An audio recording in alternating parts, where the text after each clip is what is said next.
If someone finally invents time travel and you hop on a trip to the past, you won't recognize many of the things you know and love today. The Statue of Liberty and the Egyptian pyramids, some basic gadgets like the remote control and your laptop, and even the corn you have for lunch have all changed beyond recognition. When the pyramids were originally built in ancient Egypt and Giza and other places, they didn't look sandy brown at all. All of them were covered with white limestone. If you had seen them under the hot African sun, you'd have to look away. That's how smooth and shiny they were. Builders used around 6 million tons of this material for the Great Pyramid of Giza alone. It's the largest one you can still see on your trip to Egypt. The local rules were quite a thrifty crowd, and they reused some of the casing stones for other construction projects. A massive earthquake in the 14th century has also loosened some of the stones, so you won't see a lot of limestone, but some of it is still there, on top of the Pyramid of Khafre in Giza. It looks like it has a second peak on top of the first. In ancient times, all pyramids used to have capstones called pyramidions, covered in a mix of gold and silver. Most of them have been lost over the centuries, but you can still see a few of them at museums. They show images of Egyptian deities. The pyramids were probably modeled after a sacred pointed stone, the benben. It represented the rays of the sun. Now, lifting heavy rocks wasn't so simple without the tech we have today. I guess you'll agree with me if you helped your friends move at least once, and they made you carry the couch. But those smart Egyptians of the past thought of that and chose the pyramid shape. It lets the weight distribute evenly throughout the whole thing. The Statue of Liberty has also had a major makeover since it was first unveiled in 1886. Believe it or not, it used to be a shiny brown color, just like a penny. 20 years later, it changed its color to green. It wasn't a fashion statement, but a chemical reaction. The statue is covered with hundreds of thin copper sheets. When copper reacts with air, it naturally forms a protective layer called verdigris. This layer protects what's under it from corrosion, and that's why statues and other things made of copper, brass, and bronze can last so long. When Lady Liberty first turned green, people in authority decided it would be a good idea to paint it all over.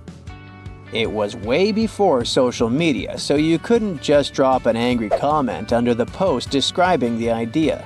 But they wrote about it in the local newspapers, and the public didn't love the idea.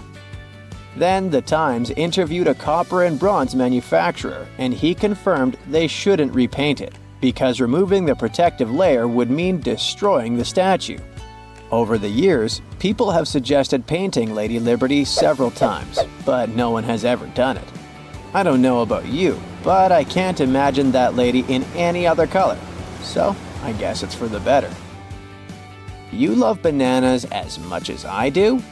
Next time you enjoy a juicy soft one, remember you gotta thank selective breeding for that texture. The original wild bananas had many large, hard seeds and not so much delicious pulp. And hey, who doesn't like a sugary watermelon? It has a history of over 5,000 years, and it used to have bitter, yellowish white flesh and was really tricky to open. Selective breeding saved the day again, and watermelons got way sweeter. Japanese scientists went further and invented the seedless version. Corn's grandmother is a Mexican grass called teosinte. The kernels in this grass were small and hard to get. Farmers from many thousands of years ago saved the seeds only of those plants that were larger or tastier, or with kernels that were easier to grind. Thanks, my friends, for giving us the corn that's edible and even delicious. And just imagine, wild avocados were so small that they could easily fit in the palm of your hand. The pit in them was so large you wouldn't find much edible material inside. They also had a much harder shell than the ones we're used to.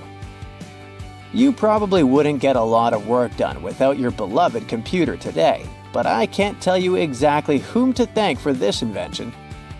The ABC from 1942 is one of the contendants for the title of the first computer. It's short for the Atanasoff Berry computer, named after its inventors at Iowa State University. The ABC weighed over 700 pounds. Yep, yours must be way lighter than that. That big boy consisted of around 300 vacuum tubes and had a rotating drum, a little bigger than a paint can, and had small capacitors on it. A capacitor is a gadget that can store an electric charge, like a battery. The ABC could solve problems with up to 29 different variables to help scientists save some time. Like modern computers, it used binary digits, ones and zeros, to represent all numbers and data. Because of that, it was possible to do the calculations electronically. And now, my favorite part, the ABC finished one operation about every 15 seconds. Just for you to compare, it's millions of operations per second now. Unlike the tech we use today, the ABC did not have a changeable stored program, so the program could only do a single task at a time. An operator had to write down the intermediate answer and then dial that back into the computer. Sounds like another reason to be happy we live in the 21st century.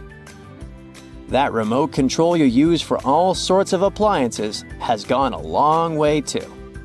Nikola Tesla, who gave us alternating current, designed one of the first wireless remote controls back in 1898. He named his invention teleautomation and demonstrated it on a miniature boat controlled by radio waves. The boat had a little metal antenna attached to it.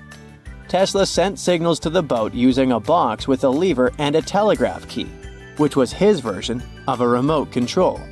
Those signals set electrical contacts on the boat into motion and moved the rudder and the propeller, and Tesla was controlling the boat. The concept of the remote control soon spread to other gadgets. The first television remote control followed in 1950. It was designed by the Zenith Radio Corporation, called LazyBone. Don't take it personally, please.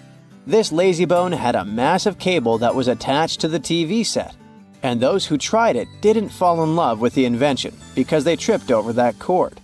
I feel your pain, my friends. If you live or work on one of the top floors, you gotta love this one. Meet the first passenger elevator. It traveled at the speed of 40 feet per minute. Not the fastest, I know, compared to today's record, which is 40 feet per second. But hey, it was built back in 1857 in New York and was more of a tourist attraction than a necessity. The elevator had a steam engine hidden in the basement of a 5-story building. 3 years later, they shut it down because the public didn't appreciate it. Otis Tufts filed the first patent for a vertical railway around the same time. His invention included an actual car with a bench inside for people to sit on. Sounds like a great spot to hang out with friends to me. What do you say? Then they started adding elevators to luxurious hotels around the world. They were entire rooms with a rich design, upholstered seats and mirrors on the walls, and sometimes even a small chandelier. There was an obligatory operator who'd close the door and the car would start its super slow ascent. It was still more about style than about speed, so I guess I'd choose the stairs. When you hear the word mummy, you might get a chill down your spine. That's because most of us associate this word with those creepy characters we've seen in some scary movies. But in reality, mummies have helped us understand a lot about ancient civilizations, their rulers, and about how people used to deal with losing their loved ones. The people most famous worldwide for their mummies are the ancient Egyptians. They believed that some sort of existence after passing away was possible, if certain conditions were met. That's why they insisted on preserving the human body through the process of mummification and placing the mummy in a furnished tomb, kind of like giving it a fully functioning apartment of its own. Why did they believe in this? Well, because they were deeply connected to their natural environment for the most part. They saw the natural cycles around them, like how the sun rose every day, followed by the moon, or how new life was always sprouting from plants, even after they had wilted away. They also believed that the powerful spirit Osiris, who represented the cycle of passing away and resurrection, played a role in this process. To prepare for the afterlife, the ancient Egyptians followed certain rituals, like mummification, which involved using materials like honey, resins, and incense to preserve the body. There's no other mummy more popular than that of King Tut. He was a young pharaoh who ruled over 3,000 years ago in Egypt. The problem with discovering ancient royal tombs is that most of such burial sites were previously robbed. People knew ancient rulers had been left with many valuable belongings, so those locations became vulnerable to thieves. When King Tut's tomb was opened in 1922, people were excited because it had not been robbed, like many other previously discovered royal tombs. That's how well hidden it was. Inside, his mummy was encapsulated in a total of 3 coffins, including one made of gold. The objects found in his tomb showed us what ancient Egypt was like, and studying his mummy also helped us learn about the culture and practices popular at the time when he passed away. We also learned about his family by looking at his DNA. Scientists were able to discover that he had had a disease called malaria and a problem with his foot that might have made it hard for him to walk. Ramses II was another pharaoh in Egypt who ruled for 68 years, which was quite a lot back in the day. He was known for his expansion campaigns and building projects.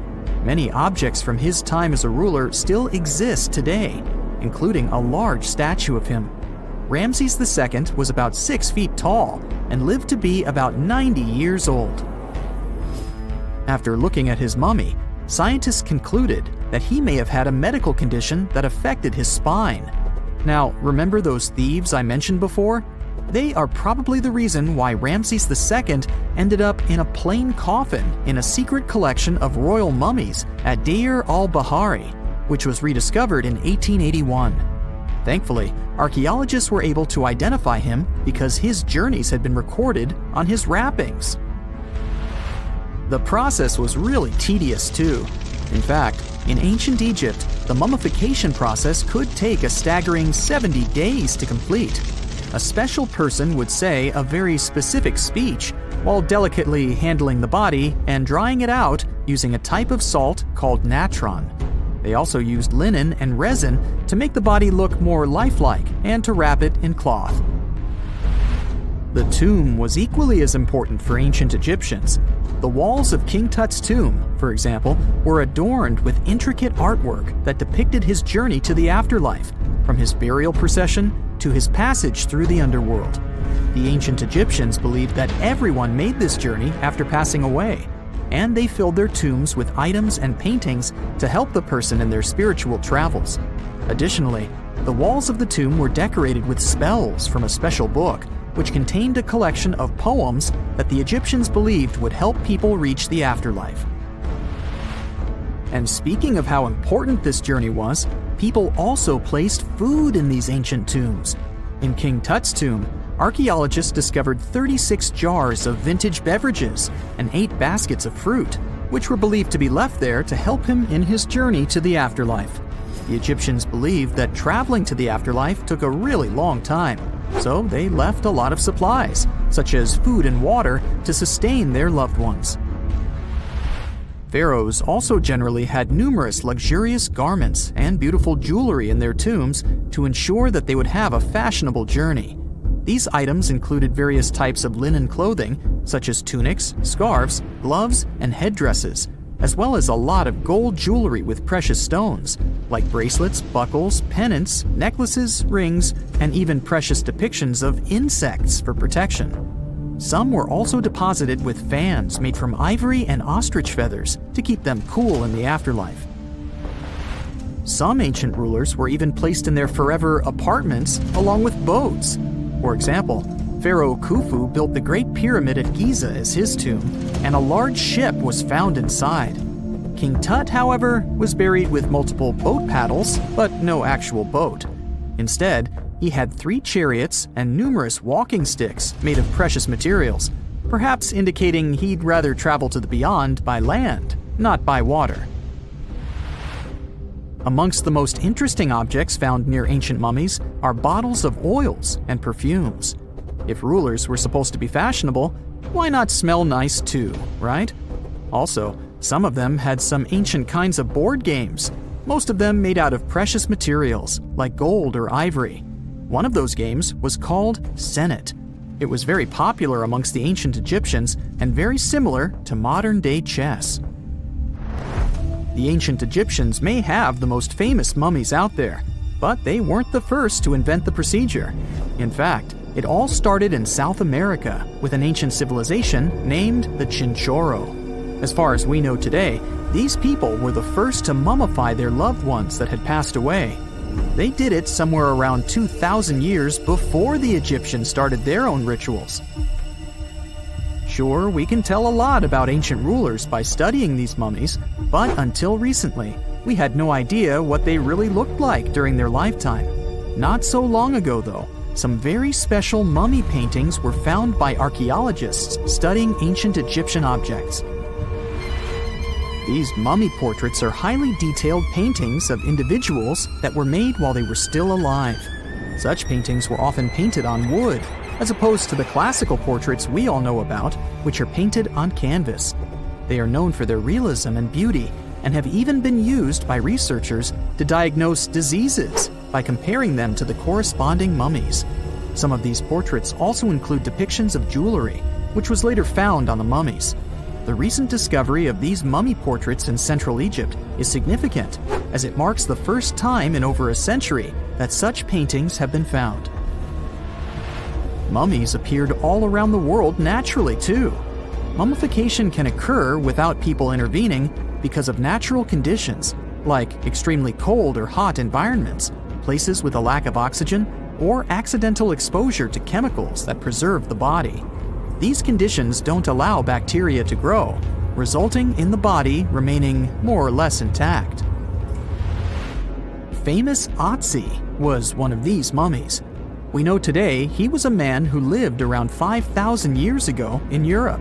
But upon his discovery in the Alps in 1991, Austrian authorities initially believed that he was a modern mountaineer because of how well preserved the body was. However, after the Iceman was removed from the glacier, it was determined that he was actually from the Copper Age. What is a boat doing in the middle of a desert? You would expect to find a seagoing vessel closer to shore. This is the question archaeologists had been asking for decades. In 1988, there was a storm near one of the most important archaeological sites in ancient Egypt. A wooden structure emerged from the sand. It was hollowed out by termites. Scientists were determined to solve its mystery. In 2000, they began excavating the site near Abydos, Ubidos. An American team of experts soon discovered a boat that was 70 feet long, and it wasn't alone. In total, there were 14 boats neatly resting next to each other. It was impossible to completely dig out the boats because of their poor condition. Luckily, the wood was preserved enough to get a sample. Analyses revealed that the boats were around 5,000 years old, the oldest fleet in human history to this date. The time of their construction predates the pyramids at Giza by half a millennium. Each ship of the fleet rested in a vault that matched its dimensions. The room was roughly a third of the size of a tennis court. It had mud brick walls that featured more than 120 drawings of boats. Ancient Egyptians incised them on whitewashed walls that were excellently preserved. Scientists have known about these mysterious chambers for well over a century. 1901, 1902. A British archaeologist, Arthur Weigel, stumbled upon a strange structure west of the River Nile. His team caught a glimpse of the interior walls. Sadly, a section of the roof collapsed, so they had to call off further exploration. Researchers abandoned the site, but its location remained on the maps. The boat's position first led scientists to think that they rested on a bank of the mighty Nile. But there was a problem with this theory. Today, the river flows almost 7 miles west of Abydos. Further studies of the surrounding terrain showed the Nile didn't change its course throughout history. Also, if the boats floated near a dock, they would be in unstable positions. The 14 vessels at Abydos were perfectly parallel to each other. There was only one conclusion possible. Someone had deliberately placed them like that. They must have gone through a lot of effort. Each boat had enough room for up to 30 rowers. These vessels could really float. They weren't models. but scholars still don't know if they actually sailed any body of water in ancient Egypt. This doesn't diminish the importance of the find. Previously, archaeologists found only small-scale models. In King Tut's tomb alone, there were 35 boat models. For a long time, these figurines were the only clues as to how ancient Egyptian vessels looked like. The boat's design confirms that they were the real deal. They are the earliest surviving examples of something called built boats. Ancient people constructed primitive vessels by hollowing out large tree trunks. The alternative was reed that was tied together to form a raft. The boats at Abydos had planks tied together. This was a major breakthrough in shipbuilding. During their lifetime, the boats must have seemed impressive. Timber was a valuable commodity at the time. There was no wood in the desert. Cedar had to be imported from Lebanon. The only person who could afford such luxury was the pharaoh. Studying the area around the ancient fleet provided more answers. Scientists discovered a mud brick structure where Egyptians worshipped the pharaoh.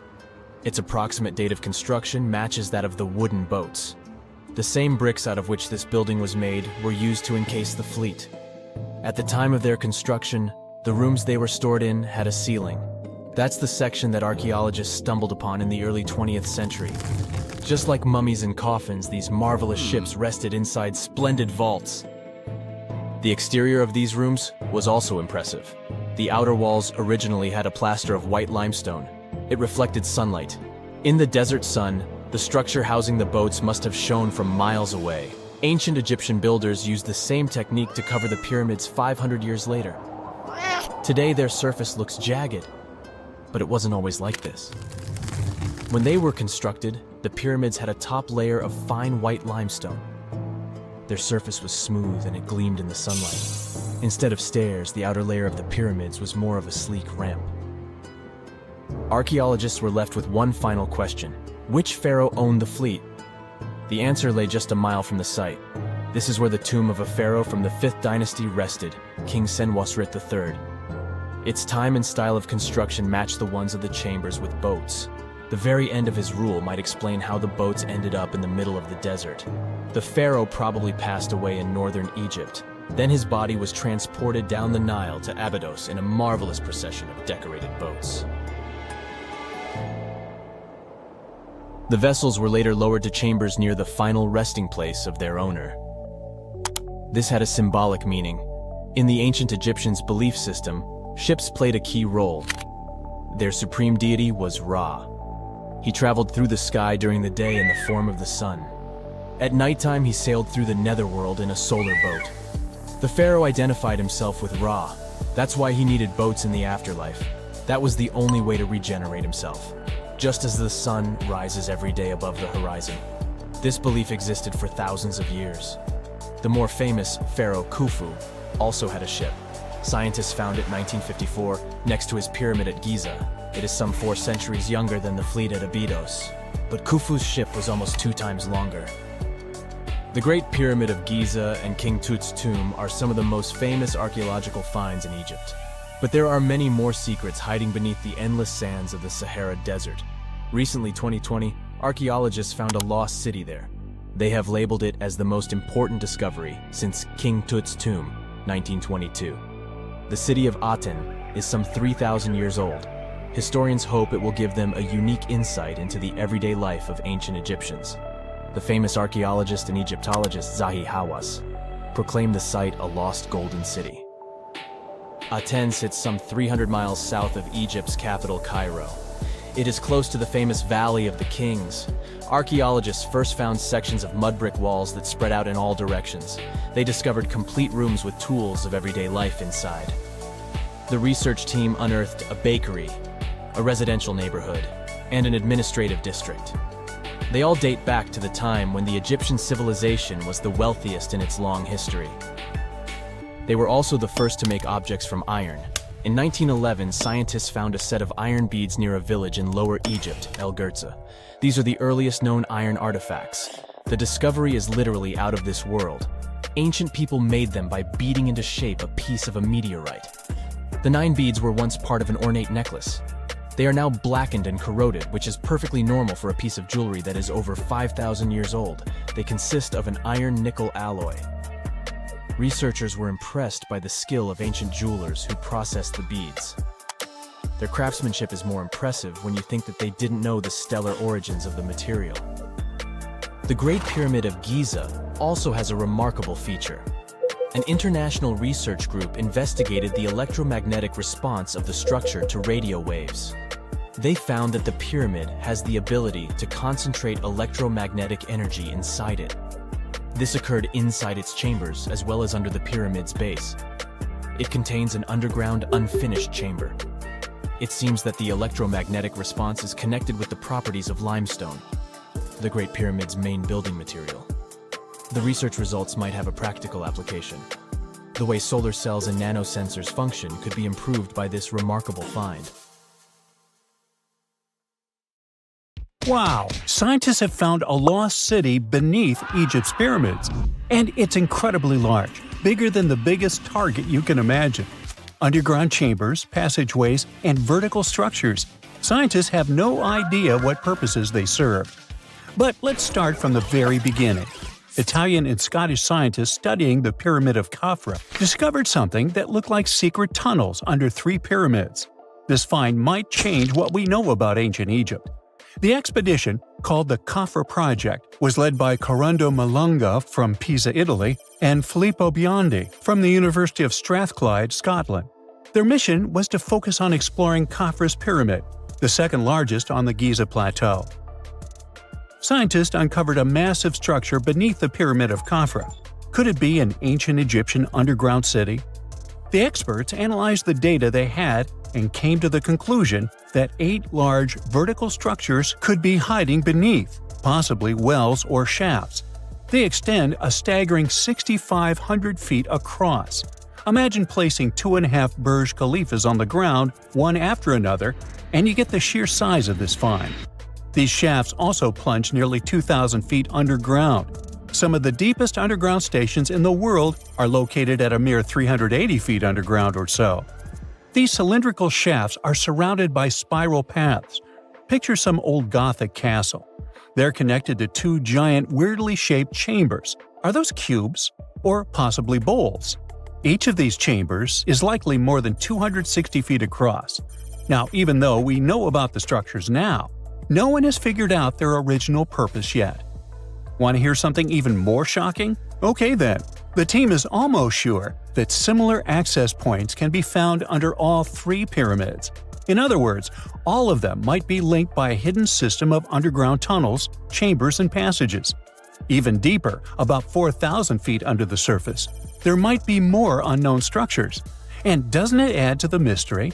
But the coolest news is that, according to some team members, these hidden structures near Giza pyramids could align with the legendary Halls of Amenti.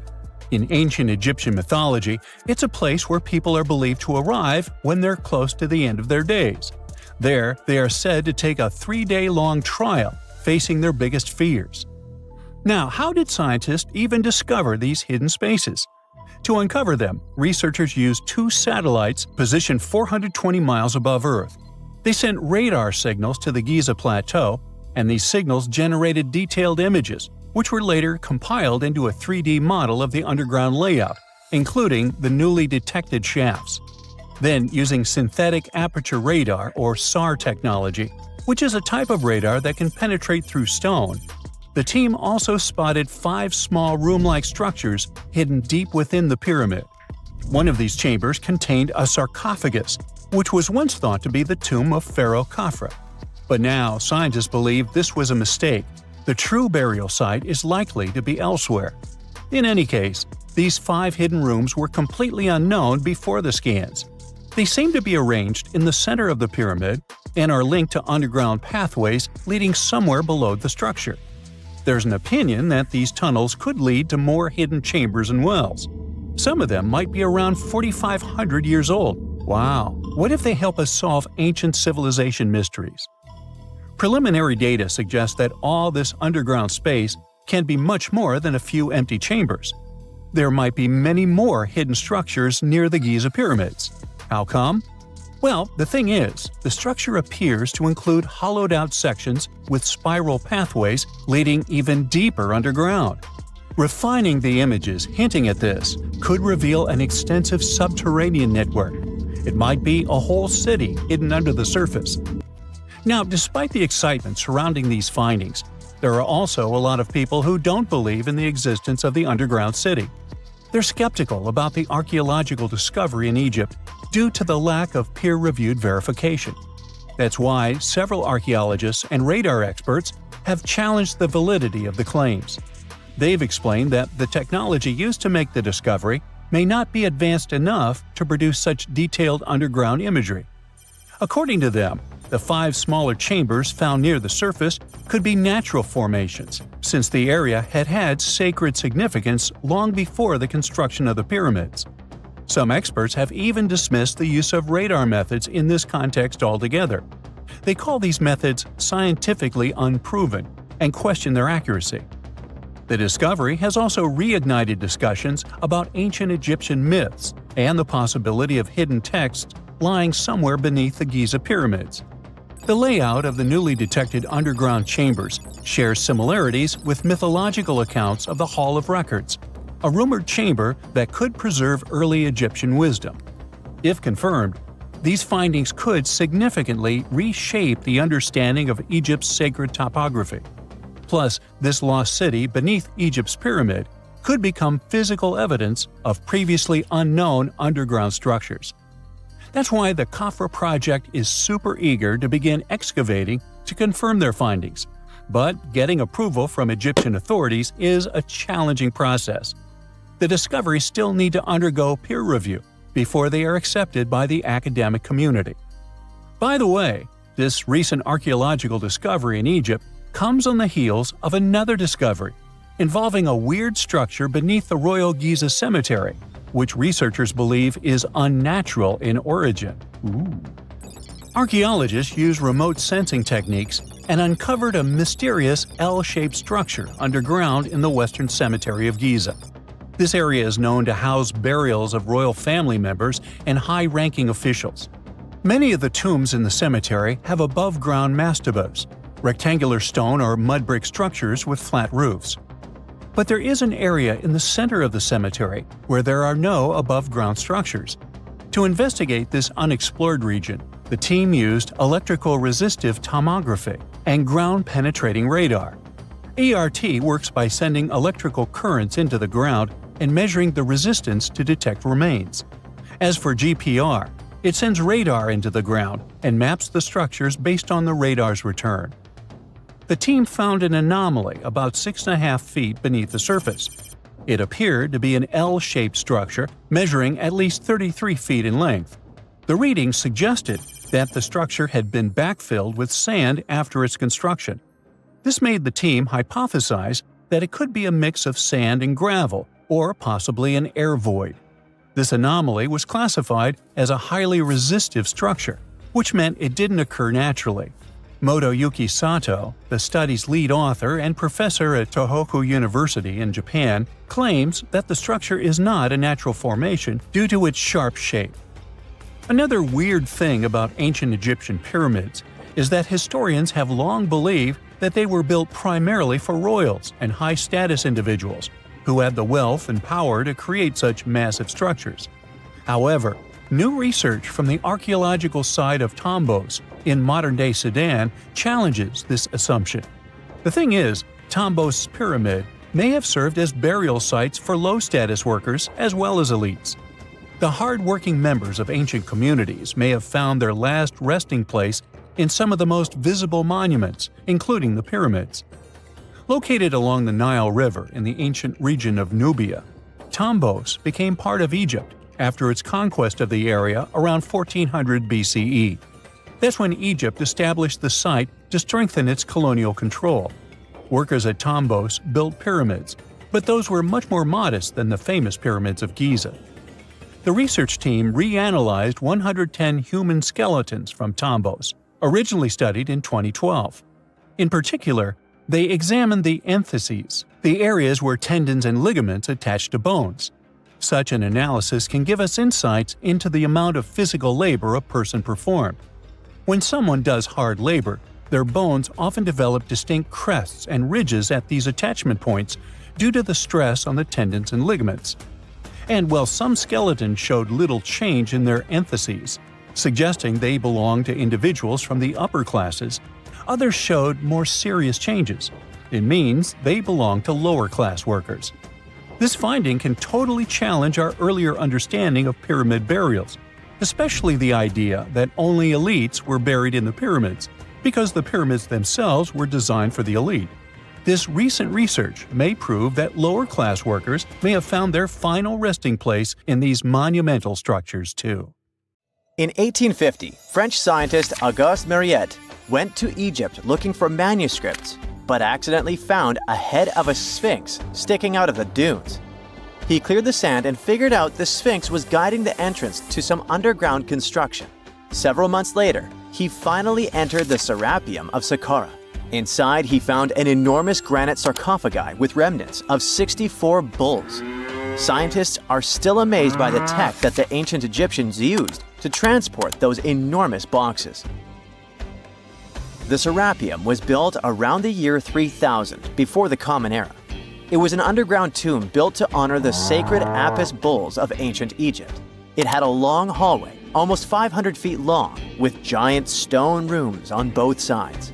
Some of the sarcophagi weighed as much as 50 average cars, and all of them were made with super precision, with exact 90-degree angles. These sarcophagi were beautifully decorated with hieroglyphs and carvings that told stories about the lives and importance of the Apis bulls. Now, there are 24 sarcophagi left. In ancient Egypt, Apis bulls were very special animals connected to the deity Ptah. They thought the bulls carried Ptah's spirit and wisdom, helped the pharaoh, and protected the Egyptians. Priests looked for special markings on young bulls to find Apis bulls. It could be a white triangle on its forehead, which symbolized divine light, a shape on its back like a vulture's wing, and a scarab shape under its tongue, which stood for rebirth. If a bull had these signs, they believed it was chosen by Ptah and treated it like royalty. The chosen bulls lived in a special temple in Memphis, the city where they worshipped Ptah. They received the best care and offerings from visitors who wanted their blessings. When an Apis bull passed away, it was treated with great honor and mummified. When Mariette entered the Serapeum, he noticed traces of rollers on the gallery's floor and found 2 wooden horizontal winches. Each had 8 levers. Later, other explorers saw double rails. The burial chambers were lower than the hallway floor. To get the boxes into place, workers filled the chambers with sand so the sarcophagi could be rolled in straight. Then they slowly removed the sand to gently lower the boxes into perfectly cut spaces in the bedrock. A carved stone sign found in the Serapeum said it took 28 days to move just one sarcophagus and its lid into its spot during the time of Ptolemy II.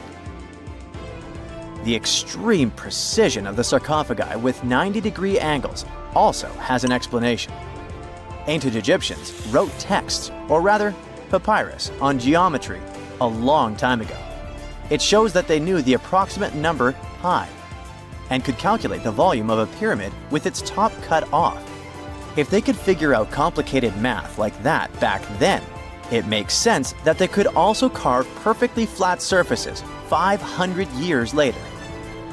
All this sounds pretty legit, but some people think certain things don't add up here.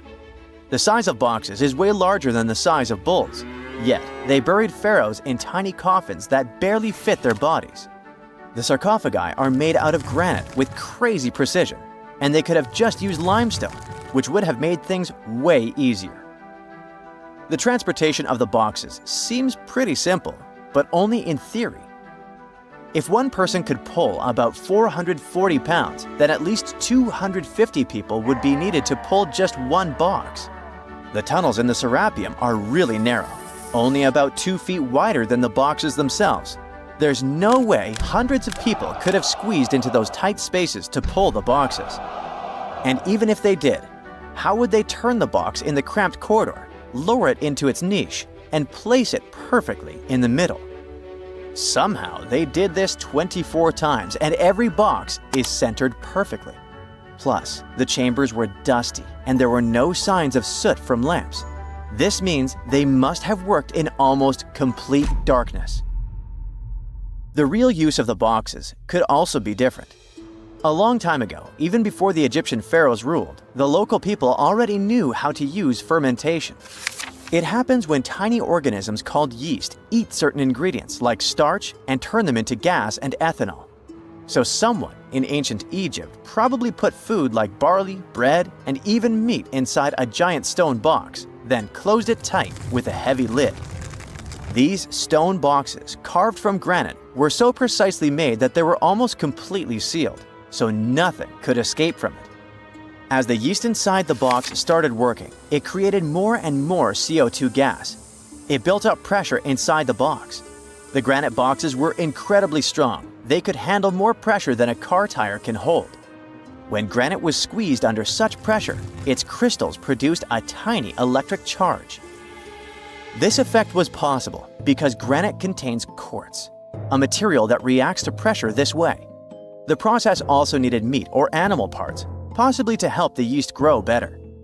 Meat contains something called oleic acid, which yeast needs to keep growing and to survive the bad effects of the ethanol it produces. As the pressure inside the box kept growing, the combination of gases and electricity made these boxes not just ancient fridges, but powerful energy systems. Over time, the pressure inside got so strong that it could push the lid open and the gas would escape with a pop. But when people rediscovered the Serapeum in 1850, they found old drawings that showed piles of stones stacked on top of some of the box lids. So, someone long ago probably tried to make the lids even heavier by adding extra weight to make it harder for the gas pressure to push them open. This extra weight also meant the quartz crystals in the granite could keep creating more electricity under all that pressure. If someone opened one of these stone boxes thousands of years later, they would only find bones from bulls that were placed in the box. And that's exactly what Mariette discovered in the 1850s. They opened the Serapeum for visitors soon after the first excavations in the second half of the 19th century. Prince of Wales even had a luncheon with his guests in one of the sarcophagi. Sands and earthquakes made the site inaccessible for a while, but now you can visit it again and try to solve the mystery yourself. With new tech, we could have answers to many other historical mysteries soon. A team of scientists at Chicago's Field Museum of Natural History recently used a special CT scanner to learn more about ancient Egyptian mummies without unwrapping them. They gently rolled 26 mummies on custom carts out to the parking lot, where the scanner was waiting.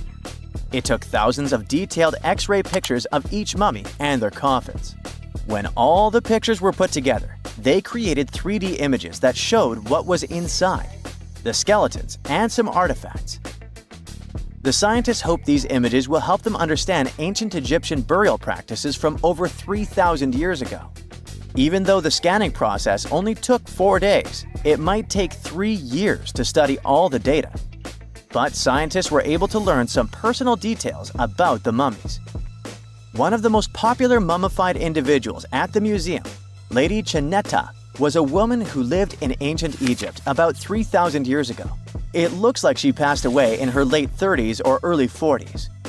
To make sure her body looked complete for the afterlife, embalmers put stuffing in her neck to keep it from collapsing. They also placed artificial eyes in her sockets, so she would have eyes in the next world. She was wrapped in fancy linen and placed in a beautifully decorated coffin. The scans revealed that it had been carefully crafted with a slit at the back, which embalmers used to fit the body. There were also some artistic details on the surface, like markings for her knees. It looks like her burial was on the scale of a high-end luxury car. Imagine working 7 days a week on a large-scale construction site. You, along with thousands of others, carry millions of stone blocks and put them on top of each other according to a complex system. You work without modern construction equipment. You have no air conditioning or constant access to water. It's so hot outside that you can fry eggs on the road. You've been building the pyramid for decades, and now, when it's finally done, you enjoy the result of the colossal work of thousands of people. You're looking at a giant cultural monument of global value that will freeze in time and amaze people for tens of thousands of years. A few thousand years have passed. People in the 21st century see the pyramids and are like, wow, I can't believe humans have built this. Yeah, the people who built the pyramids wouldn't have appreciated such a theory. But actually, there are reasons to believe that people built it using some fantastic technology. From the outside, it seems the Great Pyramids are just big triangles of stone. People just put some heavy blocks on top of each other, and that's it. In fact, the design seems too perfect to be true. The pyramid consists of more than 2 million blocks. They lay so close to each other and are so even that you couldn't squeeze even a thin sheet of paper between them. Scientists still can't figure out the exact technology for building the Egyptian pyramids. One of the biggest and most famous is the Great Pyramid of Giza. This huge construction, well known all over the world, has one big secret. There should be a capstone on top of the pyramid. It's a triangular-shaped stone block, a small pyramid on top of a huge one. It's also called a pyramidion. The builders of ancient Egypt made it out of granite and limestone and covered it with gold. No records or old drawings prove that there was a pyramidion at the top of the Great Pyramid of Giza. But there's another ancient Egyptian structure with such a triangle, the Red Pyramid. It was built before the Great One, and its capstone has survived to this day. Archaeologists have found and reconstructed it. But where could the capstone of the Great Pyramid be? It's a mystery that still has no answer. Some are sure that some thieves have stolen it from the top. Maybe they just climbed up and pushed the pyramidion down.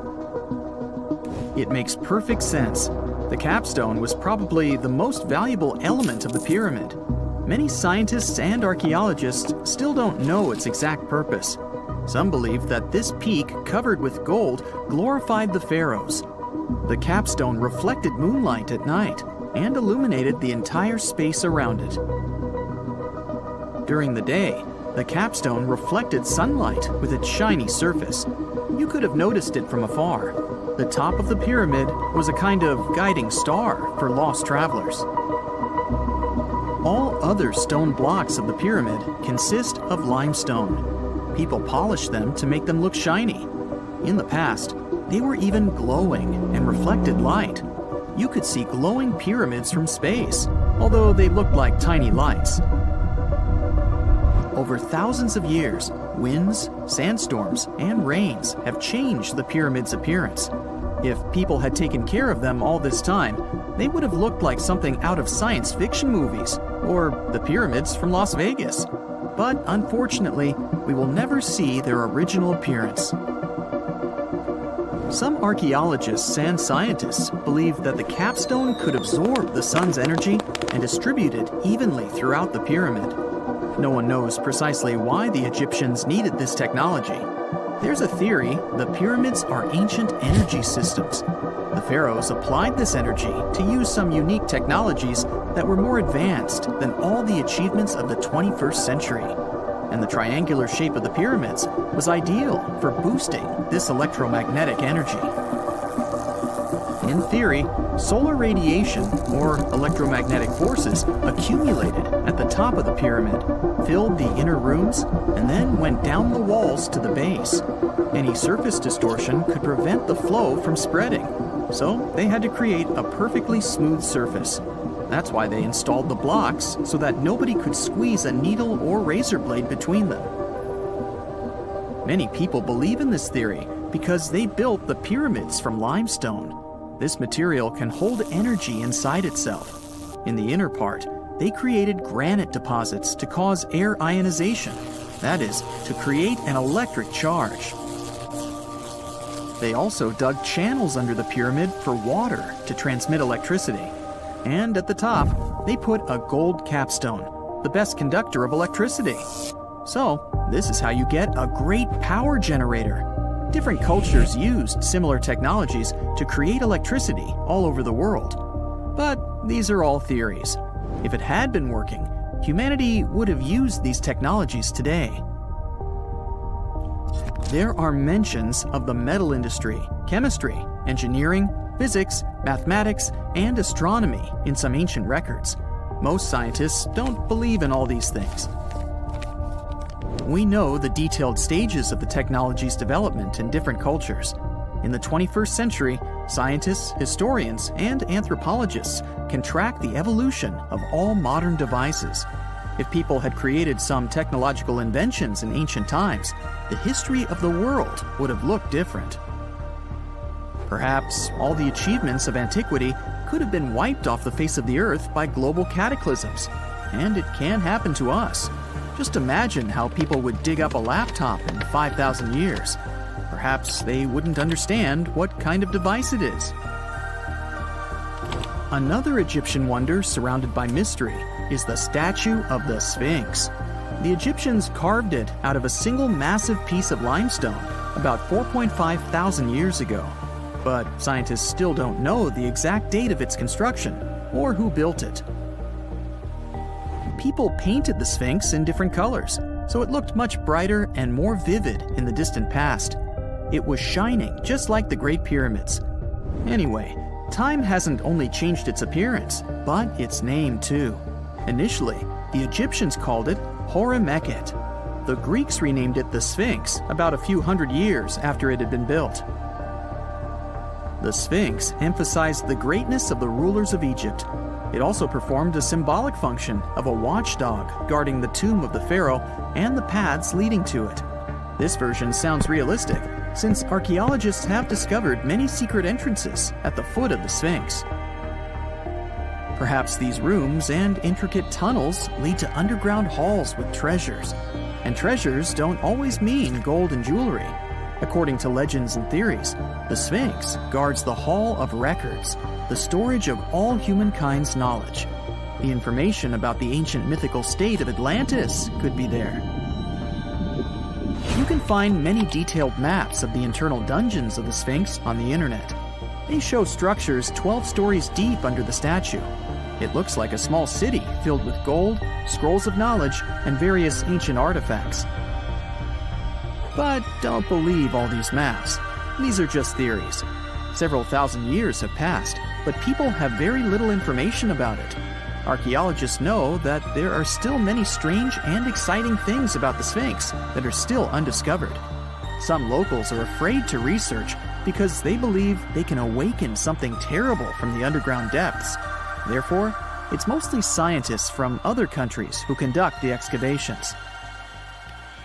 In 1998, scientists discovered strange tunnels leading to empty rooms under the Sphinx. They realized that some people tried to get there through tunnels in the past, and maybe those people took all the treasures that were there. One of the legends says that some powerful artifact lays beneath the Sphinx. Its technology can change the whole world, but the locals are hiding it because it can damage the planet. Some believe that you can find evidence of unknown technologies painted on the granite walls in the pharaoh's tombs. But most likely, these paintings and signs tell us the myths and legends of ancient Egypt. But what if Egyptian symbols and drawings are detailed instructions for using ancient technologies? What if the locals that lived at that time thought, people in the future won't be able to get energy themselves. Let's leave some detailed instructions for them. Anyway, there are many riddles and theories. In reality, the search for answers is a dangerous undertaking, since it's not easy to get into the underground halls. Excavations can ruin the structure of the entire Sphinx. Any person inside the tunnels may get lost and never be able to find their way back. Besides, it costs a lot of money. Now, what would be awesome is if people could invent some device that could scan underground areas and show their detailed models. Whenever you hear about ancient ruins, you almost never picture them being suspended somewhere, or just randomly hanging on the branch of a tree, right? In fact, for most of the ancient artifacts we have exposed in museums all over the world, archaeologists did quite an impressive amount of digging. You see, buildings have this funny way of fading away over time if not properly taken care of. Sometimes we need to reuse some building materials, so an older construction may be sacrificed in the process. Other times houses are abandoned, and once they are exposed to the elements on the surface, like rain or sunlight, they don't really stand a chance. Some just simply crumble away due to good old erosion. So the only way a piece of architecture can survive the test of time is if it's somehow gotten buried deep down. Now, how did they end up buried in the first place? Well, it's quite the comedy of errors.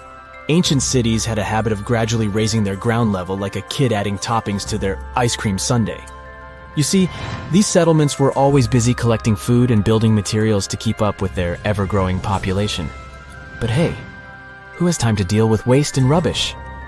It wasn't exactly high on their to-do list back in the day.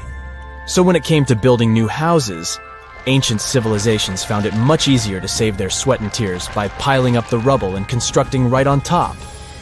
But that's not all. Rivers would also occasionally flood and deposit a layer of sediment on the city floors, further encapsulating those ancient constructions. And in those dry regions like the desert, where the wind likes to show off its sand and dust dance moves, you can bet it was a constant struggle to keep the establishments clean. One hilarious example is the Sphinx, which had its head buried in sand until a group of archaeologists unearthed it in 1817. Some ancient towns eventually got covered up because they were completely abandoned. With less human activity to control their expansion, plant seeds couldn't resist the opportunity and sprouted all over the place. They gobbled up carbon dioxide from the air and grew, adding more and more bulk to the ground. Those cheeky roots even decided to stabilize the soil made from decaying plant matter, creating layers upon layers of earthy goodness. It's like the ultimate DIY project Mother Nature embarked on, with plants as her loyal helpers. The act of digging into the secrets of ancient civilizations is not just about unearthing a lost world. It's also an epic quest to reveal the hidden treasures beneath layers of history. But how do archaeologists know where to dig in the first place? If everything is covered in layers upon layers of sediments, debris, and plant roots, they must have some sort of system they rely on before embarking on a new project, right? For starters, they're not always the ones suggesting an archaeological dig in a certain location. Let me explain. Let's say you're a contractor and you want to build a new fancy apartment complex in your city. Some local legislations have certain requirements before your project can start, though. For instance, before anyone starts building on a piece of land, they might need to bring in specialists to check the soil. These clever folks can be archaeologists, geologists, or paleontologists, and they need to keep an eye on things during development. If any artifacts or ecofacts, fancy word for organic remnants, are discovered, these experts swoop in to excavate and study them. But what about sites that have nothing to do with bulldozers and yellow hats?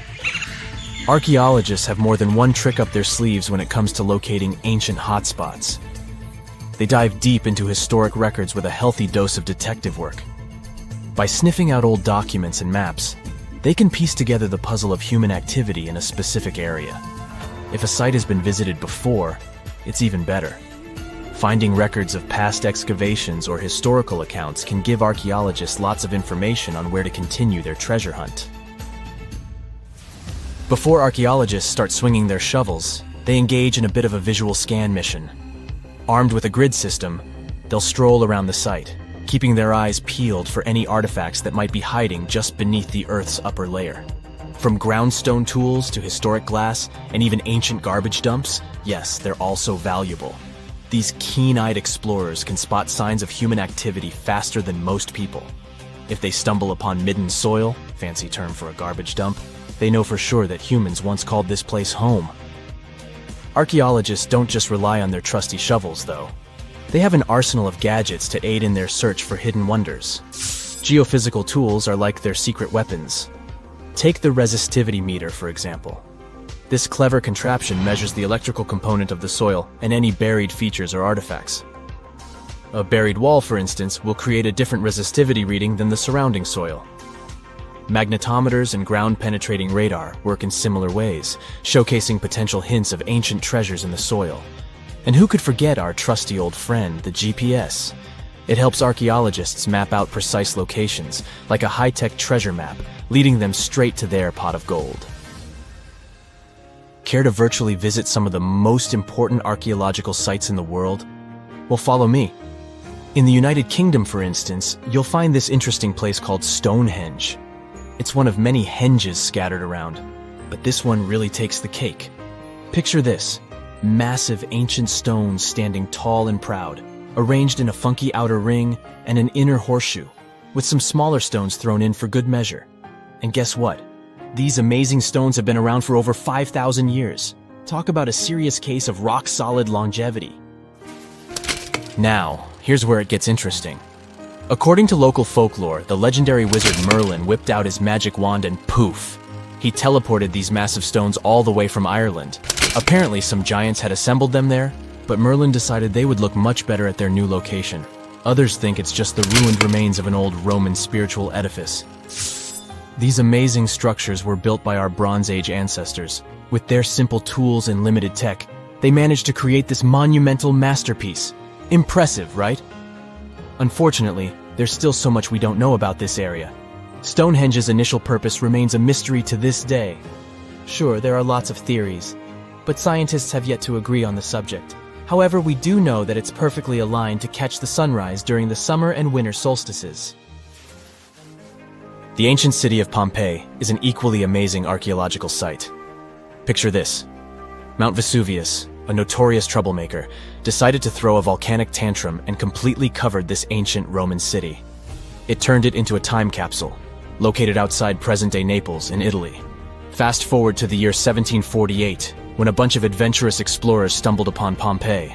Lo and behold, they discovered a treasure trove of well-preserved goodies: streets, houses, food. Probably a bit stale by then. Blingy jewelry, fancy sculptures, colorful frescoes, everyday household items, and even animal and human remains. It was like an epic archaeological party. From the looks of it, Pompeii had it all. Fancy houses and villas, a massive 20,000-seat arena, cute little artisan shops, hangouts like taverns. And let's not forget the saucy spots like those luxurious bathhouses for some intense pampering. There's also the Sanctuary of Apollo, where people used to gather for their daily dose of worship. And of course, the bustling heart of the city, the Forum of Pompeii, where all the cool people used to hang out. And guess what? Pompeii is so cool that it made it to UNESCO's World Heritage List back in 1997. That's like the ultimate Hall of Fame for historical awesomeness. It also includes many other famous buildings and sites, like the Taj Mahal in India and the Acropolis of Athens in Greece. We know that the ancient Egyptians were talented enough to build something as grand as the pyramids, but were they also smart enough to measure the speed of light? There's a theory circulating online that says exactly that. If you look at these two numbers, you'll see that they match completely. The first one is the speed of light in a vacuum measured in meters, and the second one is the latitude of the Great Pyramid of Giza. So, was it done on purpose, or is it just a coincidence?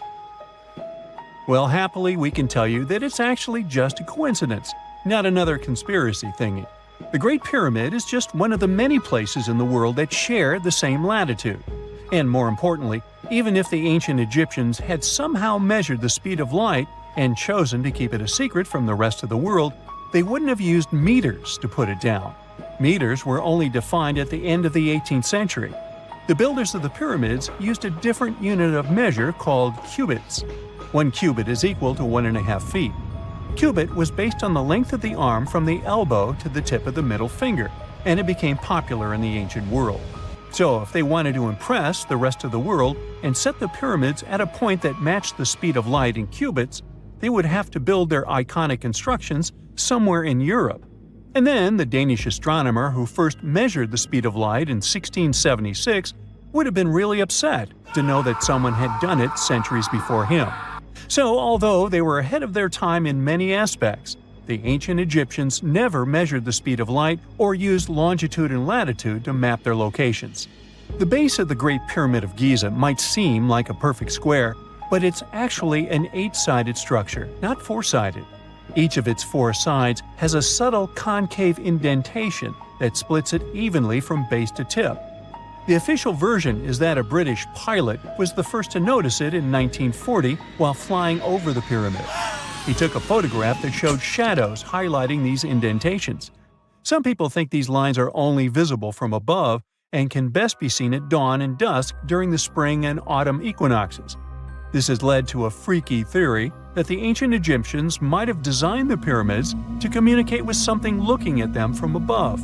Now, the Great Pyramid is one of only 3 pyramids that used to have a swivel door. It weighed around 20 tons, but they could still easily open it from the inside. Its precise fit made it nearly invisible from the outside, with no visible latch or handle. There were only slight variations in the exterior stone that gave out an opening. The other 2 pyramids with similar doors belonged to Khufu's father and grandfather. The Great Pyramid also has a hidden void at least 100 feet long that was only found in 2017. We still don't know what lies within the space, what purpose it served, or if it is the only space of its kind. Researchers used the same tech to see through cathedral walls, Mayan pyramids, and even volcanoes. It depends on a natural shower of subatomic particles called muons. They pass more easily through empty space than through solid materials. So if they arrange multiple muon detectors around a structure, scientists can map out its solid and empty areas. A team of scientists placed muon detectors inside the Great Pyramid and allowed them to gather data for months. Scientists have analyzed samples of the mortar used to build the pyramids many times. Although we know its composition, modern technology still can't replicate it. The mortar is mostly made from processed gypsum, but it wasn't used like the cement we use for bricks today. Instead, they used it to support the joints between the massive stones as they were set in place. The estimated amount they needed to construct the Great Pyramid was around 500,000 tons of mortar. The gypsum mortar is stronger than the stones themselves and has held up for thousands of years. Now, all 4 sides of the Great Pyramid are aligned with the cardinal points – north, south, east, and west. According to geologist and engineer Glenn Dash, the alignment is accurate to within 4 minutes of arc, or 1/15th of a degree. The architects managed to achieve this without modern tools like drones, blueprints, or computers. Many researchers try to explain this construction miracle. Maybe they used the pole star or the sun's shadow. Dash recently proposed a new, simpler idea. The Egyptians might have used the autumnal equinox to align the pyramids. It happens twice a year when the Earth's equator passes through the center of the sun's disk, making day and night nearly equal in length. To test his theory, Dash conducted an experiment on the 22nd of September 2016, the first day of the fall equinox. He used a special rod the Egyptians had to cast a shadow and tracked its tip at regular intervals, forming a smooth curve. By connecting 2 points of the curve with a taut string, he created an almost perfect east-west line. Dash noted that on the equinox, the shadow's tip runs in a straight line, nearly perfectly east-west, and with a slight counterclockwise error. There's a similar error in the pyramids. Although his experiment was conducted in Connecticut, Dash believes that the same method would work in Egypt. All the ancient Egyptians needed was a clear, sunny day. They could determine the fall equinox by counting 91 days from the summer solstice. But they left us few clues, and no engineering documents or architectural plans have been found that explain their methods. So they might have mapped shadows, but it's not definite. Now, scientists have long wondered how heavy stone blocks were carried to the pyramid sites, and they might finally have an answer. A research team from the University of North Carolina, Wilmington, has discovered that 31 pyramids are likely to have been built along a long-lost ancient branch of the River Nile. It's now hidden under desert and farmland. For many years, archaeologists have thought that ancient Egyptians must have used a nearby waterway to transport materials, equipment, people, and whatever else they needed to build the pyramids on the river. But up until now, they weren't certain of the location, shape, size, or proximity of this waterway to the site of the pyramids. The group of researchers used radar satellite imagery, historical maps, geophysical surveys, and sediment coring to map the river branch. They believe it was buried by a major drought and sandstorms thousands of years ago. The team managed to go below the sand surface and get images of some hidden features thanks to radar technology. They found hidden rivers and ancient structures running at the foothills of where most of the ancient Egyptian pyramids lie. The discovery of this extinct river branch helps explain the high pyramid density between Giza and Lisht, in what is now an inhospitable area of the Sahara Desert. Now, Egypt isn't the only country with the most pyramids in the world. The champion's title here goes to its southern neighbor, Sudan. It has between 200 and 255 pyramids, compared to Egypt's measly 138. They were built by members of the Kingdom of Kush, an ancient civilization that ruled the lands along the Nile River many years ago. They started erecting pyramids around 500 years after the Egyptians had stopped doing it. Their pyramids are much smaller than the Egyptian ones, but were built for the same purposes. Archaeologists are still working to find out how the pyramids in the Sudan were built, how long it took to complete them, and what happened to their society. Most people know that pyramids were built as grand tombs for the pharaohs, designed to ensure they had a smooth journey to the afterlife. The Great Pyramid of Giza, for instance, was constructed for the pharaoh Khufu. But what most people don't know is that this whole pyramid building trend started right here with the step pyramid of Djoser about 4,700 years ago. This massive structure was built for Pharaoh Djoser, a ruler from Egypt's 3rd dynasty. It rises 7 layers high above the ground and stands about 200 feet tall. We think of it today as a phenomenal architectural project, but for ancient Egyptians, the step pyramid of Djoser turned out to be more like a massive experiment, a trial run, if you will, to perfect their building skills before they moved on to even more ambitious pyramids. Reaching new heights is super exciting, but the real mystery is what is going on below the ground. In this pyramid's underground labyrinth, there is a network of tunnels stretching about 3.5 miles long, and some researchers believe these tunnels might have been part of a sophisticated water system that could completely change what we think about pyramid construction. Let's talk about this massive complex located in Saqqara. Surrounding the pyramid, there's what's known as a dry moat, a continuous trench that is up to 164 feet wide and almost 2 miles long. It forms a sort of rectangular shape around the pyramid. This trench has an average depth of about 65 feet. Now, if you were to add up all the earth and rock they dug out to create this moat, it would be about 10 times the volume of the step pyramid itself. For the longest time, people just assumed this trench was nothing more than a huge quarry, a place where they dug up stone and clay to build the step pyramid. Makes sense, right? But when you take a closer look, it doesn't add up. The trench is too narrow and deep to be practical for mining, and its layout doesn't match anything we know about ancient Egyptian quarrying methods. Plus, some sections of the trench are actually covered with a rocky ceiling, which would have made it nearly impossible to use as a quarry.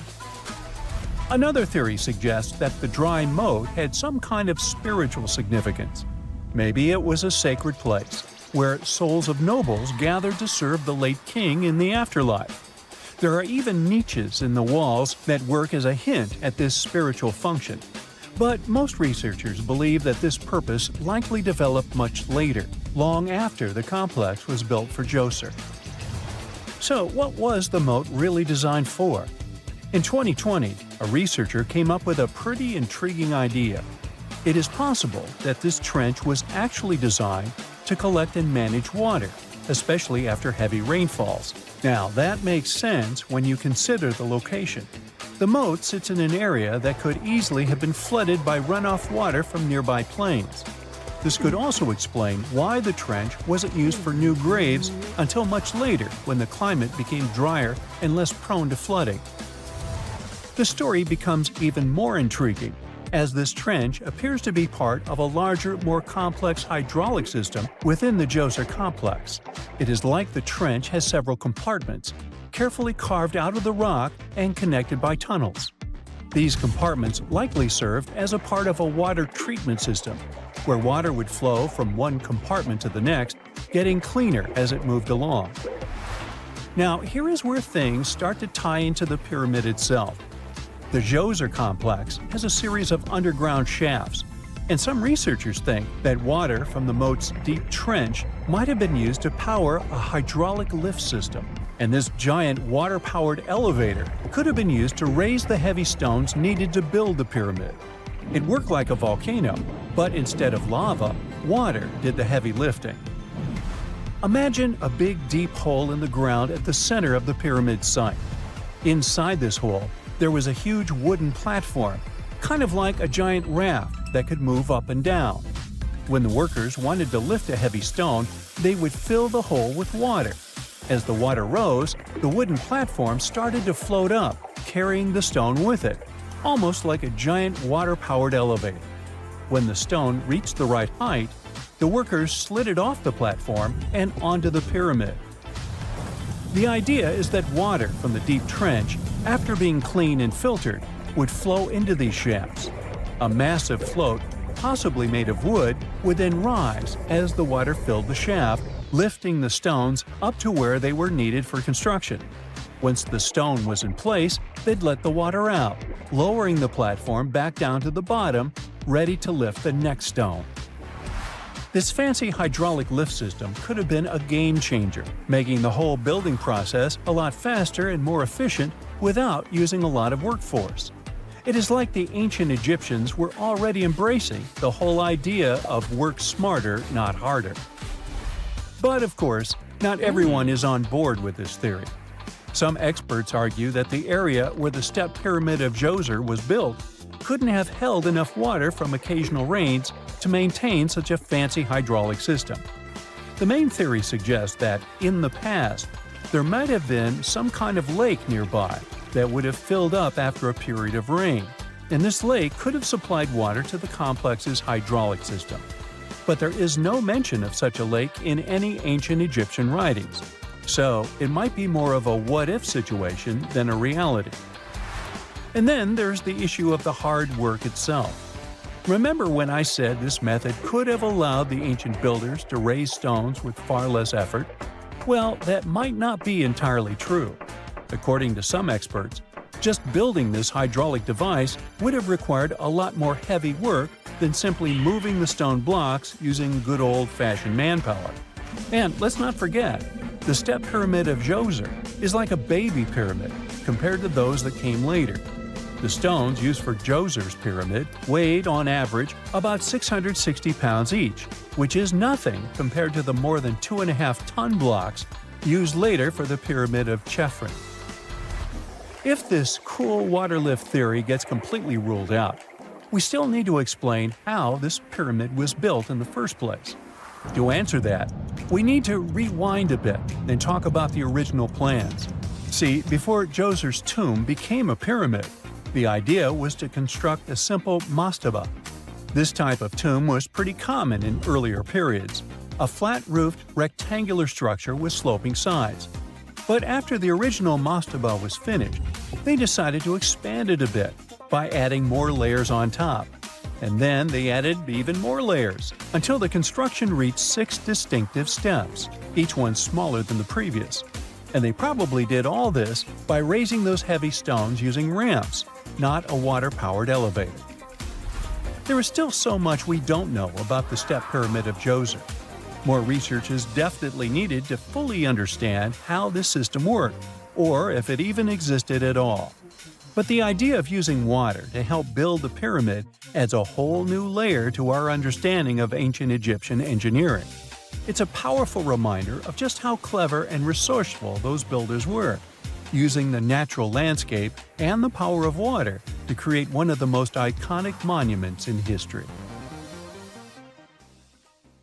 A gruesome discovery took place in Egypt some years ago. You want to hear about it? 16 human hands, carefully buried in 4 eerie pits. They didn't look too much like human hands at first, since they were abnormally large, but they were. Weirdly, there were only right hands. No left hands were in sight. It turned out that it points to the practice of an ancient dark ritual. Old Egyptian art and tales talked of a ceremony where warriors would present the right hand of their adversaries as proof of victory and ask for gold in return. Egyptians believed in the afterlife, so cutting off someone's hand meant you cut off their power eternally. Guaranteeing this type of defeat was interesting to the winning party. Here, the fight was between Egyptians versus Hyksos, who lived in what was once known as Canaan. Egypt has always been the center of some history-changing findings, and some time ago, this papyrus was found. If we stretched it open, it would be just a tad bigger than the height of a skyscraper.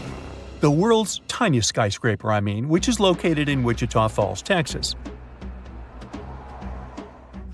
When humans didn't write on their notes app, they wrote on this thing, made from the medulla of a papyrus plant.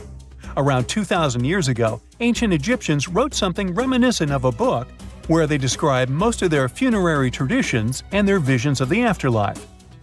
It's considered one of the most important texts from ancient Egypt and is still sold in bookstores to this day.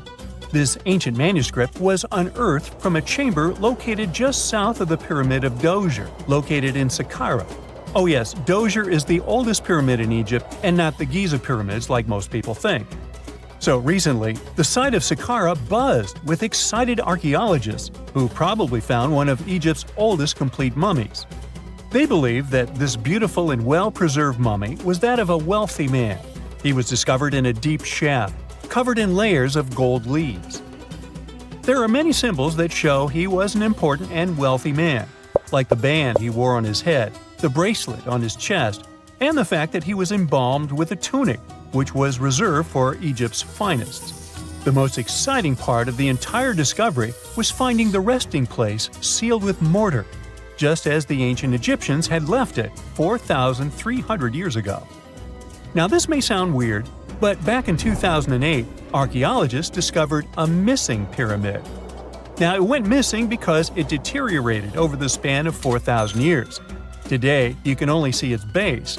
It was a pretty important site back in ancient times.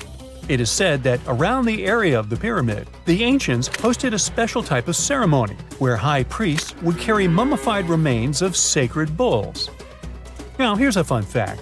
Ancient Egyptians believed that Apis bulls were earthly incarnations of the city deity of Memphis and was connected to rites of fertility. It wasn't just any Apis bull, though. They needed to be all black, with a single white mark between its horns and a bunch of very specific characteristics. They were selected by the local priests and honored until they passed away. After that, they were mummified and buried in underground galleries.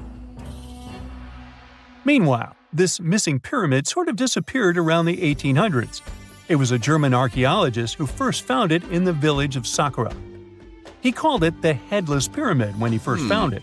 But then, years after the official discovery, the desert sand came along and covered the whole thing. There were some excavations between the 19th and 20th centuries, but they weren't too systematic. That's why scientists were so thrilled when they dug an entire pyramid's base after removing the 25-foot mound of sand that was covering it. Oh, and it turns out American archaeologists are excavating a cemetery in Egypt that could contain over 1 million mummified bodies. So far, archaeologists have dug around 1,700 mummies. One of the main differences from other classic Egyptian mummies is that these people weren't kings and pharaohs. They were commoners that most likely lived about 1,500 years ago, when Egypt was controlled by the Roman and Byzantine empires. The name of the cemetery is cool, though, the Way of the Water Buffalo, just in case you want to check it out on your next trip. Other than bulls and buffaloes, ancient Egyptians also liked baboons. Are you seeing a pattern here? In the beginning of the 20th century, archaeologists discovered a site filled with mummified baboons in a place called, guess what? The Valley of Monkeys. An animal wouldn't have been mummified if it wasn't considered important. Certain animals were more important than others, since they were linked to specific deities. Jackals were connected to Anubis, the ancient god of the afterlife, and cats were likened to the female deity Bastet. Baboons were a pretty big deal, since they were believed to be connected to Thoth, the deity of wisdom and advisor to Ra, one of Egypt's supreme deities. The archaeologists who studied these animals weren't too happy. They think these baboons were kept inside and were deprived of sunlight for most of their lives. They had extreme vitamin D deficiencies and they were poorly fed. Maybe Thoth got angry with these baboon keepers. Just a guess. Since there's never a boring day for archaeologists in Egypt, they also found human mummies with golden tongues. Since Egyptians were all about the afterlife, they believed that golden tongues might help a person speak once they pass to the other side. I mean, it's a long shot, but hey, why not?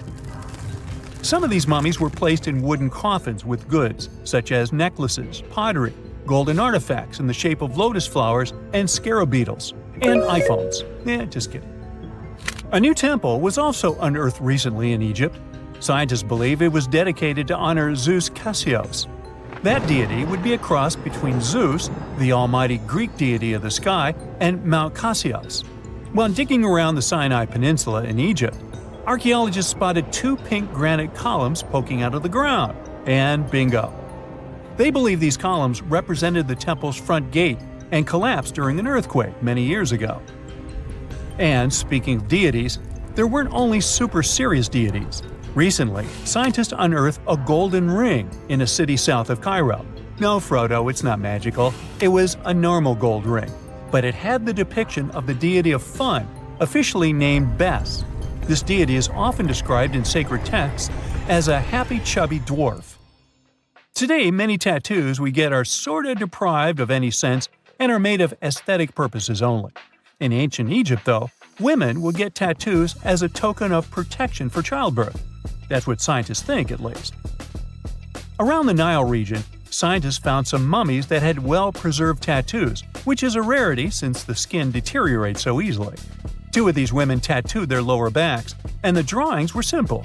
They were mostly pictures, including that same chubby dwarf we just talked about, Bes. He also had a side hustle as the protector of women during childbirth. Now, would you believe me if I told you ancient Egyptians invented robots? No? Well, that's because that's not entirely true. Sure, they were astronomers, mathematicians, and engineers, and somehow they also squeezed an eccentric invention into that package. An automated deity some scientists called Hathor. This wooden statue had been in the Metropolitan Museum of Art for years before someone noticed its secret. With the help of an X-ray machine, specialists discovered a mechanical operating system inside it. The pulley-like axis goes from the statue's shoulder to her left leg. When the system rotates, the statue raises and lowers her hand. Hey, pick me! Pick me! I got my hand up here. Egyptian archaeologists made an extraordinary discovery near Cairo just recently. Drumroll, please. The most ancient and most complete mummy yet discovered in the country. Yes, they were keeping it under wraps. The 4,300-year-old mummy was found in a group of tombs close to the step pyramid of Djoser, dating back to the Egyptian Old Kingdom. It was covered in layers of gold.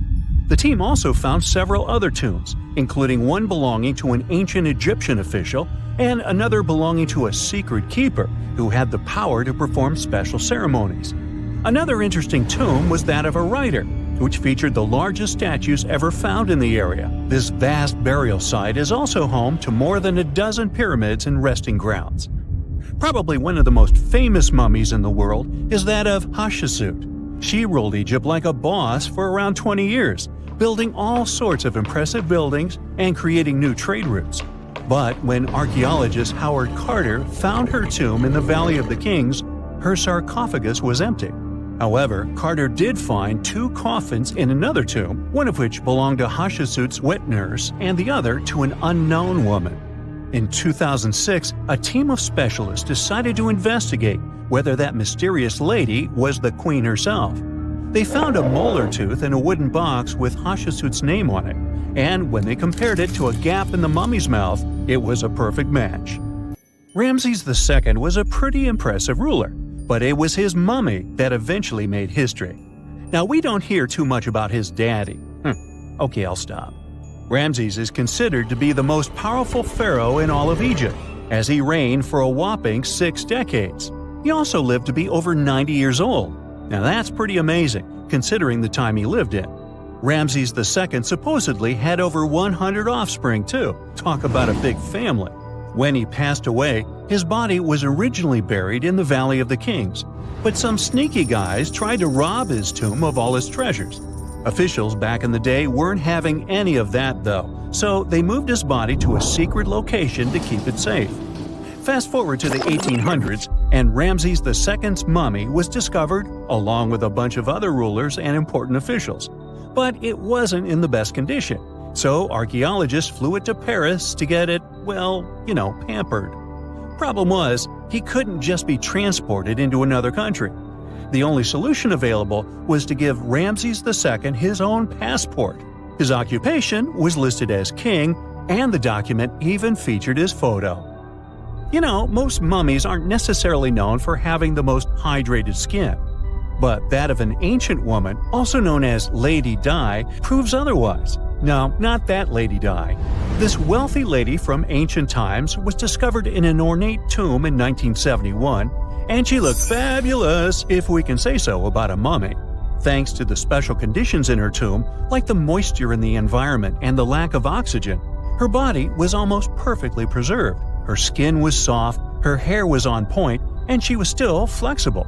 The museum that now proudly displays her mummy also shows a ton of fancy items that were buried with her, like dinnerware and musical instruments.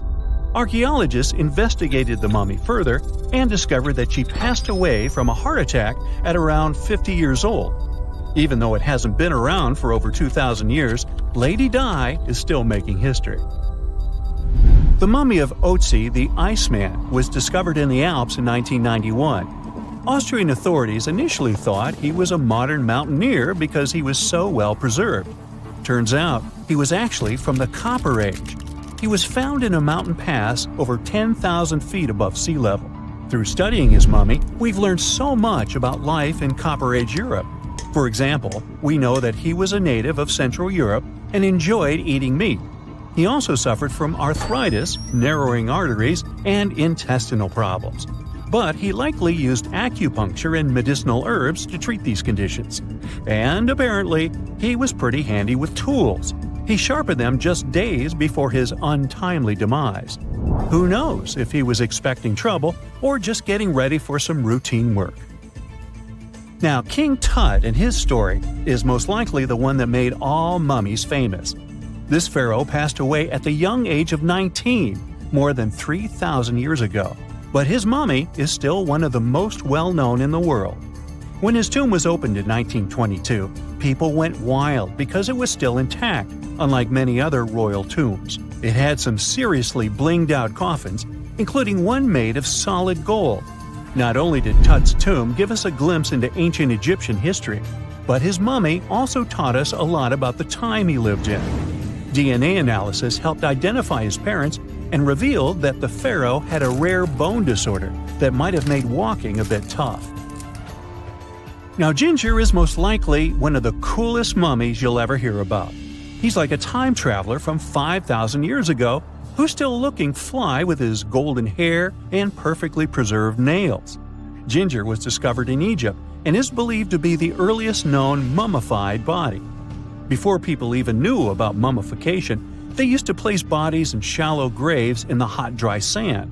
And since the sand absorbed all the water, bacteria couldn't reproduce and the body was preserved naturally. Now, scientists are not sure if Ginger's preservation was intentional or not, but since he was buried with some pottery vessels, it's likely that whoever buried him knew some serious preservation techniques. If you want to meet Ginger in person, he's currently chilling at the British Museum. One Dutch art collector bought a statue from Asia and ended up finding a weird discovery. The statue contained a mummy hidden inside. Unfortunately, the body was too fragile to move, so they had to leave it there.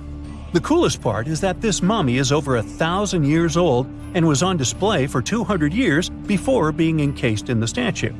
When scientists did a CT scan, they found out that the mummy was filled with paper scraps covered in writings.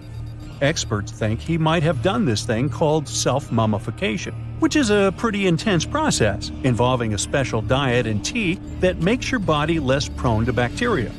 Only a few people could handle this ritual, and those who managed to do that were seriously respected. No other Egyptian queen has baffled scientists and historians like the stunning Nefertiti. Based on her statues, she was known for her slender neck, wide eyes, and high cheekbones. Her name translates to "the beautiful woman has come." Talk about living up to your name, huh? Even though she wasn't a pharaoh herself, Nefertiti still managed to leave a lasting impression. Written records suggest that, as a wife and queen, she held an incredibly influential role. Because of her power, she was indeed admired, but she also managed to make quite a lot of enemies throughout her life. She was also related to King Tut, but not biologically. Rather, she was his stepmother. So far, locals have yet to identify her mummy, but that may soon change. A local Egyptologist who has been busy excavating tombs in the Valley of the Kings has found two mummies that he believes could be Nefertiti and her daughter. According to specialists, we may soon finally get a definitive answer about the identity of these two mummies. And if one of them does turn out to be Nefertiti, we could be in for a real treat. DNA analysis and CT scans of the mummy could give us the most complete and accurate image of the queen that we've ever seen. It's crazy to think that we've only scratched the surface of what lies beneath modern-day Egypt. Nefertiti ruled during a time of great power and prosperity in Egypt, but unfortunately passed away in a period of social turmoil, leading to her gravesite being lost. Now, where's my mummy? If there's a question that still baffles archaeologists to this day, it's this one. How did the ancient Egyptians build those magnificent pyramids? As far as we know today, their resources were quite limited, especially in terms of tools and building materials. We still don't have a fully satisfying answer, but hey, we've got some pretty amazing theories worth considering. The leading contender among these theories involves the clever Egyptians employing a sneaky strategy. Now picture this. They constructed a slanted and curving mound made of bricks, earth, and sand encircling the pyramid to be. As the pyramid grew taller and taller, they simply increased the height and length of this wacky structure. It's like they were playing an ancient game of Jenga. Now, how did they get those massive stone blocks up there? Well, according to the legendary ancient Greek historian Herodotus, they used sleds, rollers, and levers. It sounds like they turned construction into a supersized game of tug-of-war. And guess what? Herodotus also claimed that the Great Pyramid, the one from Giza, the granddaddy of them all, took a whopping 20 years to build. There's more. Herodotus also dropped a mind-boggling number on us. 100,000 men were supposedly involved in this pyramid extravaganza. Did they hire the entire Egyptian population? Well, it might not be as far-fetched as it sounds. These men were probably mostly farmers, so they probably focused on the pyramids when there wasn't much work to be done in the fields. Like during the flood season of the Nile River. Obviously, specialists in the archaeological community had something to add to this theory. By the late 20th century, they discovered some evidence that suggests the workforce might have been smaller and more permanent than previously thought. Instead of a massive army of 100,000 pyramid builders, they proposed that a modest crew of around 20,000 workers, accompanied by support personnel like bakers, physicians, and even spiritual leaders, could have gotten the job done. There was also this theory that claimed that the pyramids were actually built from the top downward. It suggested that these colossal structures were nothing more than isolated hills used as quarries. The stones were supposedly drawn from these hills, and over time, competing engineers took charge and transformed them into the iconic pyramids we know today. Now, before you dismiss this theory as a wild fantasy, some folks thought it wasn't completely crazy. After all, there are instances where isolated hills exist, so maybe this theory had a tiny glimmer of truth. Whether it involved ramp building or ingenious work schedules, one thing is clear. Those pyramids have definitely left their mark on history and on our imaginations. Now, speaking of ancient Egyptian mysteries, there's this gigantic unfinished obelisk sitting in ancient Egypt, and scientists are trying to figure out how it was shaped. Now, some people suggest that our industrious ancestors used handheld pounders to get the job done. One expert has a different take on the matter, though. He argues that if we take a closer look at the pattern left behind by the shaping tool, we'll notice something peculiar. The walls of the trenches surrounding the obelisk display a neat and even pattern, which is pretty unlikely if they were pounded away by mere mortal hands. According to this expert, those horizontal striations are usually the result of a tool that takes breaks while removing material, leaving its mark on the surface. But wait, there's more. Imagine the tool being rocked back and forth against the trench walls, clearing away the waste to keep the trench from narrowing. Well, in that case, the tool might have left some funky horizontal striations where it was pressed against the sidewall. This sounds like some fancy technology at play, don't you think? And guess what? The dynastic Egyptians probably didn't have access to that kind of know-how. Another famous Egyptologist from way back also uncovered a bunch of core drills during his adventures.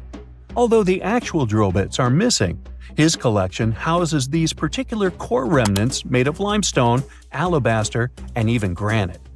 These constructions aren't the only amazing thing the ancient Egyptians left behind, though. As it turns out, the Egyptians were the genius minds behind the creation of the handheld mirror. Yeah, that little mirror you use every day to check yourself out. But here's the twist. These mirrors are like pieces of art. They were decorated with inscriptions and figures. But that's not all. The Egyptians had a serious concern with their appearance. They knew the importance of personal hygiene and looking fabulous. So, in their quest for pearly whites, they invented toothbrushes and toothpaste. Dental problems were pretty common back then, and their smiles weren't exactly all white. Dentistry wasn't their strongest suit, you see. Maybe their minds were distracted by all that pyramid building. So that doesn't mean those ancient toothpaste recipes weren't amazing. One delightful concoction included rock salt, mint, dried iris petals, and pepper. Some brave dentists in the 21st century tried it out, and it worked pretty well. Ground-up ash was also used in another recipe to create a tooth cleansing paste. Mint was missing, so that didn't do much for their breath. That's when the genius Egyptians came up with the world's first breath mints. They made tablets from heated spices like cinnamon, and they mixed it with honey. Now, let's shift gears to home decor, Egyptian style. They surely took ornamentation to the next level. While the concept of decorating furniture started in Mesopotamia, the Egyptians cranked it up a notch. They went all out with different colors of ink and even developed various weights of paper. Oh, and let's not forget about those cute little area rugs we all have in our homes today. Guess who came up with the idea? Yep, the Egyptians. They used the versatile papyrus plant to make those cozy rugs. And speaking of trends, the Egyptians loved their knickknacks. They had an assortment of small figurines in the shapes of cats, dogs, and people.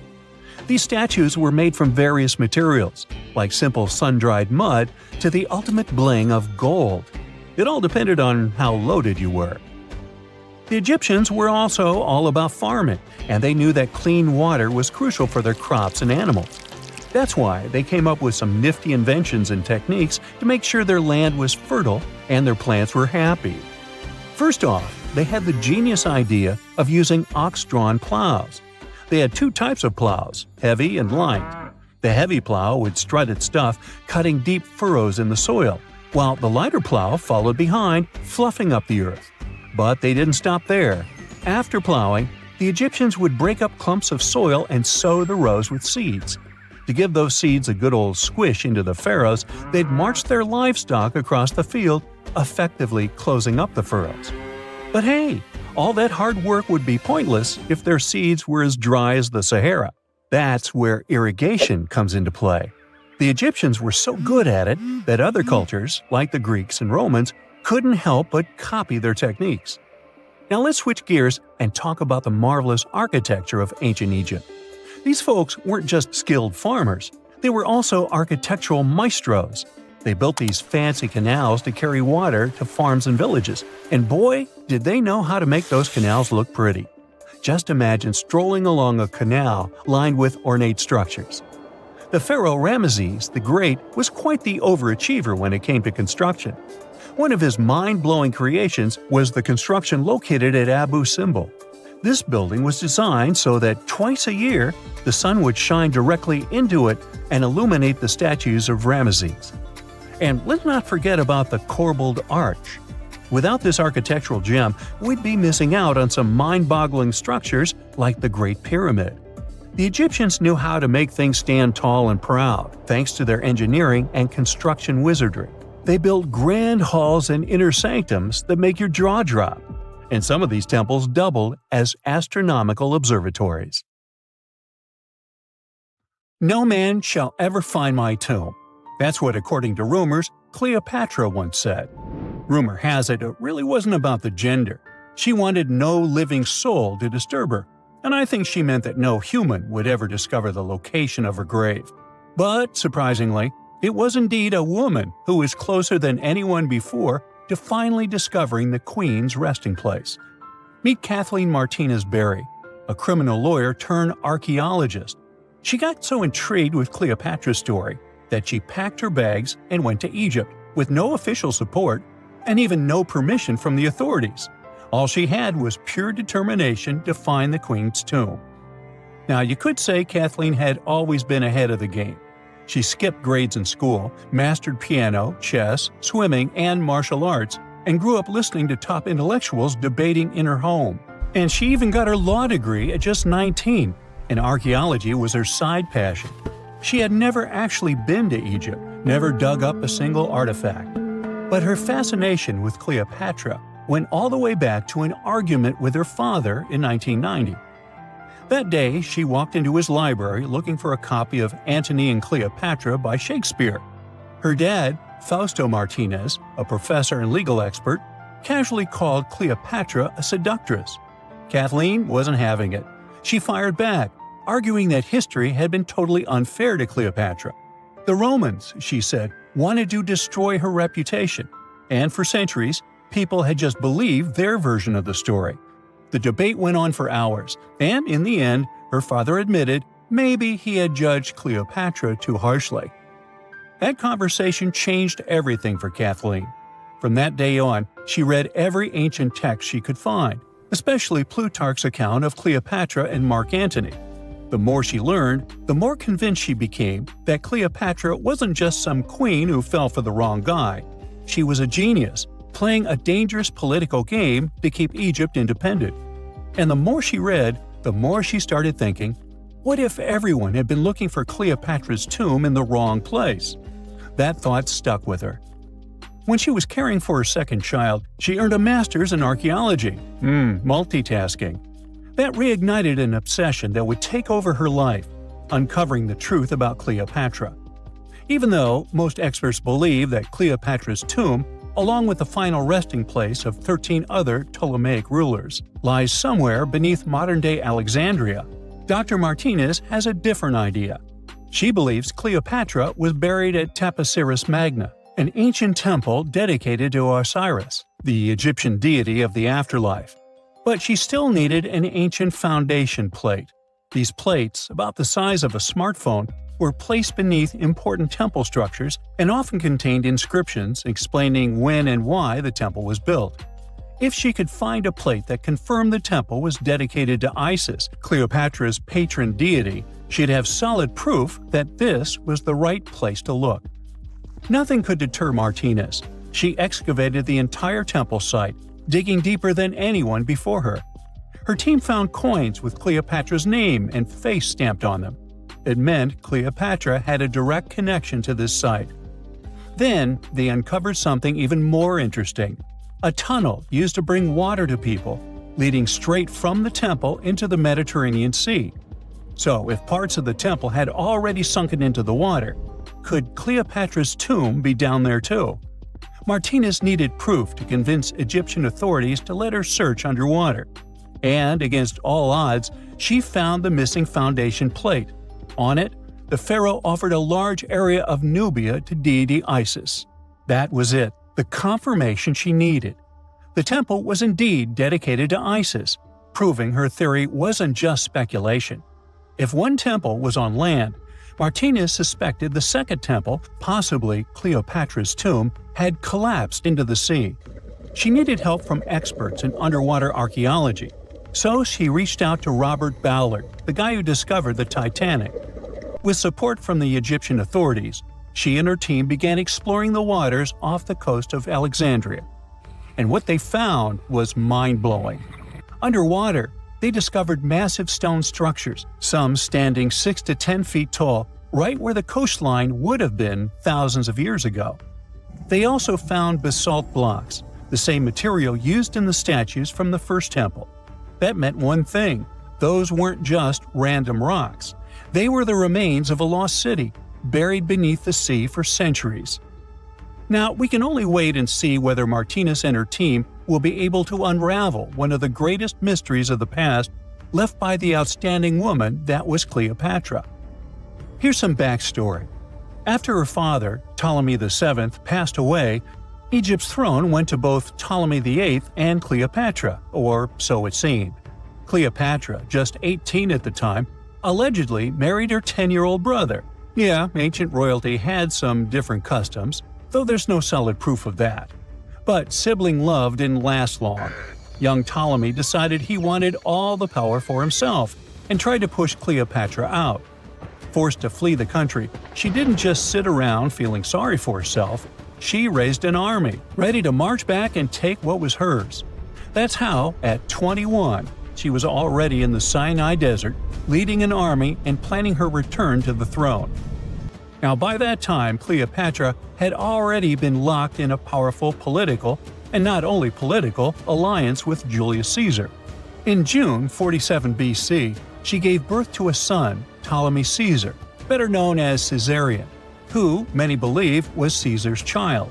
But that didn't stop her from playing by Egyptian royal rules. And her husband number 2, her other brother, Ptolemy XIV. Yep, despite her ongoing affair with Caesar, Cleopatra married yet another sibling, because, in her world, keeping the throne in the family was the name of the game. Now, marriage aside, Cleopatra's bond with Caesar stayed strong. She even traveled to Rome with Ptolemy XIV for a state visit. But instead of playing the role of a dutiful queen, she stayed in Caesar's private villa by the Tiber River. But after Julius Caesar lost his life in 44 BCE on the Ides of March, Cleopatra's political standing became shaky. To make matters worse, her brother-husband Ptolemy XIV passed away soon after, and some suspect Cleopatra had a hand in it, leaving her as the sole ruler of Egypt. Meanwhile, back in Rome, Mark Antony was rising to power as Caesar's presumed successor. Wanting to size up the Queen of Egypt, he summoned Cleopatra, and she did not disappoint. Sailing into town on a lavish barge dressed as a deity, Cleopatra made quite an entrance. Antony was instantly mesmerized, so much so that he left his third wife back in Rome and followed Cleopatra to Alexandria, where their relationship turned into a full-blown royal affair. The two had 3 children together. Together, they waged war against Caesar's adopted son, Octavian, in a battle for control of the Roman Empire. The last time the queen was seen, she was in her mausoleum, dressed in full royal splendor, diadem on her head, lying on what Plutarch called a golden couch. When Antony and Cleopatra lost at Actium, Octavian's forces marched into Alexandria. Cleopatra apparently knew the end was near, so she locked herself inside her mausoleum, surrounded by gold, silver, pearls, and priceless art. Those were the treasures she threatened to burn rather than let the Romans take them. Antony, meanwhile, wasn't going to let the Romans capture him alive. He wounded himself with his own sword, but before he passed away, he was carried to Cleopatra's side. She held him as he took his last breath in her arms. A little over a week later, Cleopatra made her own choice. Rather than face humiliation as Octavia's prisoner, she ended her life. Legend says it was the bite of a deadly asp, though history isn't quite clear on that. At the time, Cleopatra was only 39. Sounds like a rather full life to me. There are mysterious plasma bubbles floating around the pyramids of Giza. As bizarre as that might sound, let's get one thing clear right off the bat. There's nothing extraterrestrial going on here.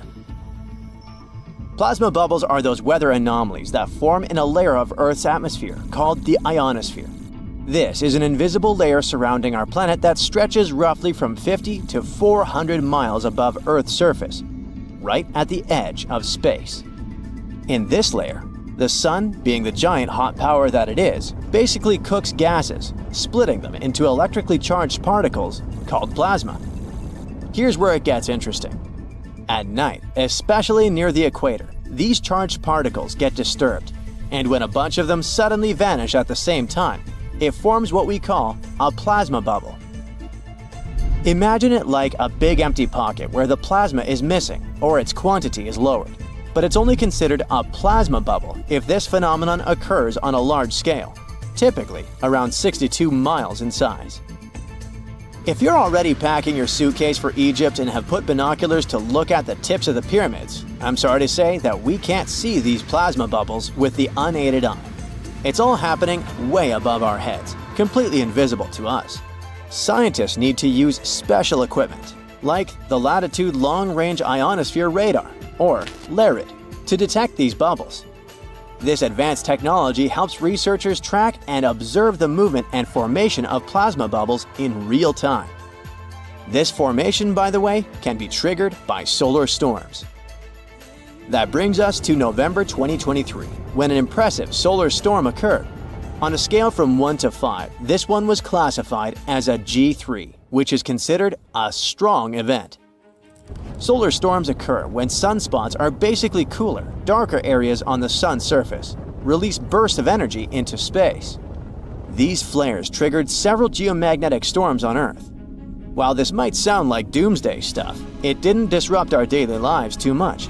In fact, it was great news for skywatchers, since the solar storm created stunning auroras, with the northern lights visible as far south as Greece and Turkey. But this particular storm in 2023 also had another interesting consequence. It caused the largest plasma bubble ever recorded by the Chinese radar. This phenomenon was so massive that it covered regions as far apart as the Egyptian pyramids and the Midway Islands in the Pacific Ocean. Now that's a huge distance, and it is a big deal for science. And that's because plasma bubbles are a growing threat to modern technology. Experts say they can disrupt satellite communications and GPS systems. So if you're using Google Maps or Waze and suddenly it can't figure out where you are, a plasma bubble might be to blame. Great. We now know what's going on with those bubbles, detected above the pyramids of Giza. But things get even weirder inside this ancient construction. Apparently, the Great Pyramid of Giza has the ability to concentrate electromagnetic energy within its interior. A couple of years ago, a group of researchers decided to see what would happen if they took this ancient architecture and hit it with radio waves. I mean, waves that are similar to the kind your phone uses, but on a much larger scale, up to 1,900 feet long. But since they couldn't just start blasting radio waves at the actual pyramid, they did the next best thing: computer modeling. Using these simulations, the researchers discovered something incredible. The Great Pyramid can actually concentrate electromagnetic energy within its internal chambers, as well as underneath its base, where an unfinished chamber is located. By concentrate, I mean something like trap it. For example, when you shout into a cave, you hear your voice echo back, right? The sound waves don't just disappear, they bounce around and get focused. Similarly, when radio waves hit the pyramid, they don't just pass through or around it. Instead, they get absorbed, bounce around, and focus inside and underneath the pyramid. Our list of mysterious phenomena surrounding the Egyptian pyramids doesn't end there. Inside the pyramid, there's a long, narrow passage that leads to what's known as the King's Chamber. This room sits at the center of the pyramid, and it's believed to have been the final resting place of Pharaoh Khufu, the ancient Egyptian leader who commissioned the entire thing over 4,000 years ago. When visitors step into the King's Chamber, two things normally strike them: the room's incredible acoustics and its heavy, imposing structure, which is entirely lined with red granite. Recently, scientists have started to connect these two facts. Some researchers now believe that the King's Chamber might be able to catch or pick up sound energy generated from other parts of the pyramid. In other words, this room might have been designed to amplify sound in a way that no other chamber in the pyramid can. To test this theory, researchers conducted an experiment where they sang in the Queen's Chamber, which is located directly below the King's Chamber. Here's where it gets wild. The music couldn't be heard in the lower underground rooms of the pyramid, but it sounded loud and clear in the King's Chamber. One possible explanation for this is the type of stone used in the King's Chamber: pink granite. Granite is known for its piezoelectric properties, meaning it can absorb energy from its surroundings, like sound vibrations, and convert it into electrical energy. This suggests that the chamber's unique acoustics might be due to more than just the shape of the room. It could be that the granite itself plays a role in amplifying and concentrating sound waves. According to scientists, These discoveries open up a whole new field of research into the pyramid's potential. Could the ancient pyramids have somehow harnessed the energy created by sound waves or even Earth's natural vibrations? It might sound far-fetched, but considering the granite's piezoelectric properties are well documented in modern science, it's not entirely impossible. Who knows? Maybe we've only just scratched the surface of what the pyramids were truly capable of.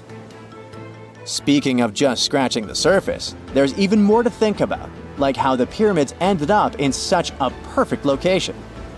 It seems the builders lined up the Great Pyramid with the cardinal points, meaning its sides are almost perfectly aligned with the four main directions: north, south, east, and west.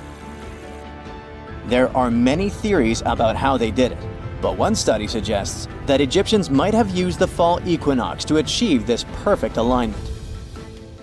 During the equinox, the sun rises and sets directly in the east and west.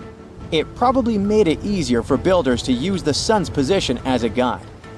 By watching the sun during this time, they could make sure the pyramids were positioned just right. If we think about all these strange things about the pyramids, I mean their perfect alignment, the ability to concentrate radio waves, and the materials used in the chambers that might generate electrical energy, could the real purpose of the pyramids actually be much more complex than just being tombs? Well, Nikola Tesla thought so. It is said that the famous inventor and engineer was kind of obsessed with the Egyptian pyramids, and he wondered if they might actually be giant energy transmitters. He believed the shape and position of the pyramids could help them function as huge generators, capable of producing free, limitless energy. Some researchers agree with Tesla and believe that these massive monuments might have been designed as giant power plants. According to their theory, builders could have figured out how to move ions, those electrically charged particles in the atmosphere, by placing materials like copper, gold, and silver around the pyramids. So, it's definitely possible that the ancient Egyptians created a sustainable, renewable power source. Although this is a very interesting thought, we haven't been able to confirm this theory, and the true purpose of the pyramids remain one of humanity's biggest mysteries.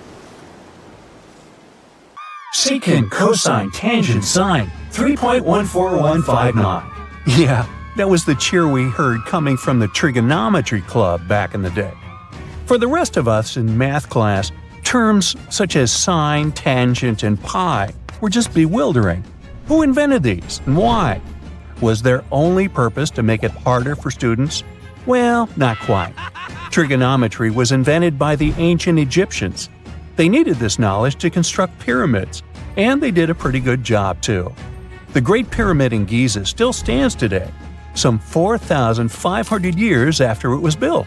No recalls either. So let's get out of that classroom and on a journey through time to reveal the secrets behind the ancient Egyptians' precision. Here you are, standing on the Great Pyramid's construction site, some 9 miles from Cairo. Well, the city still isn't there, as you're surrounded only by the desert and teams of construction workers. They're transporting large stone blocks weighing 2.5 tons each. They're inside a wooden sled that sits on large rollers.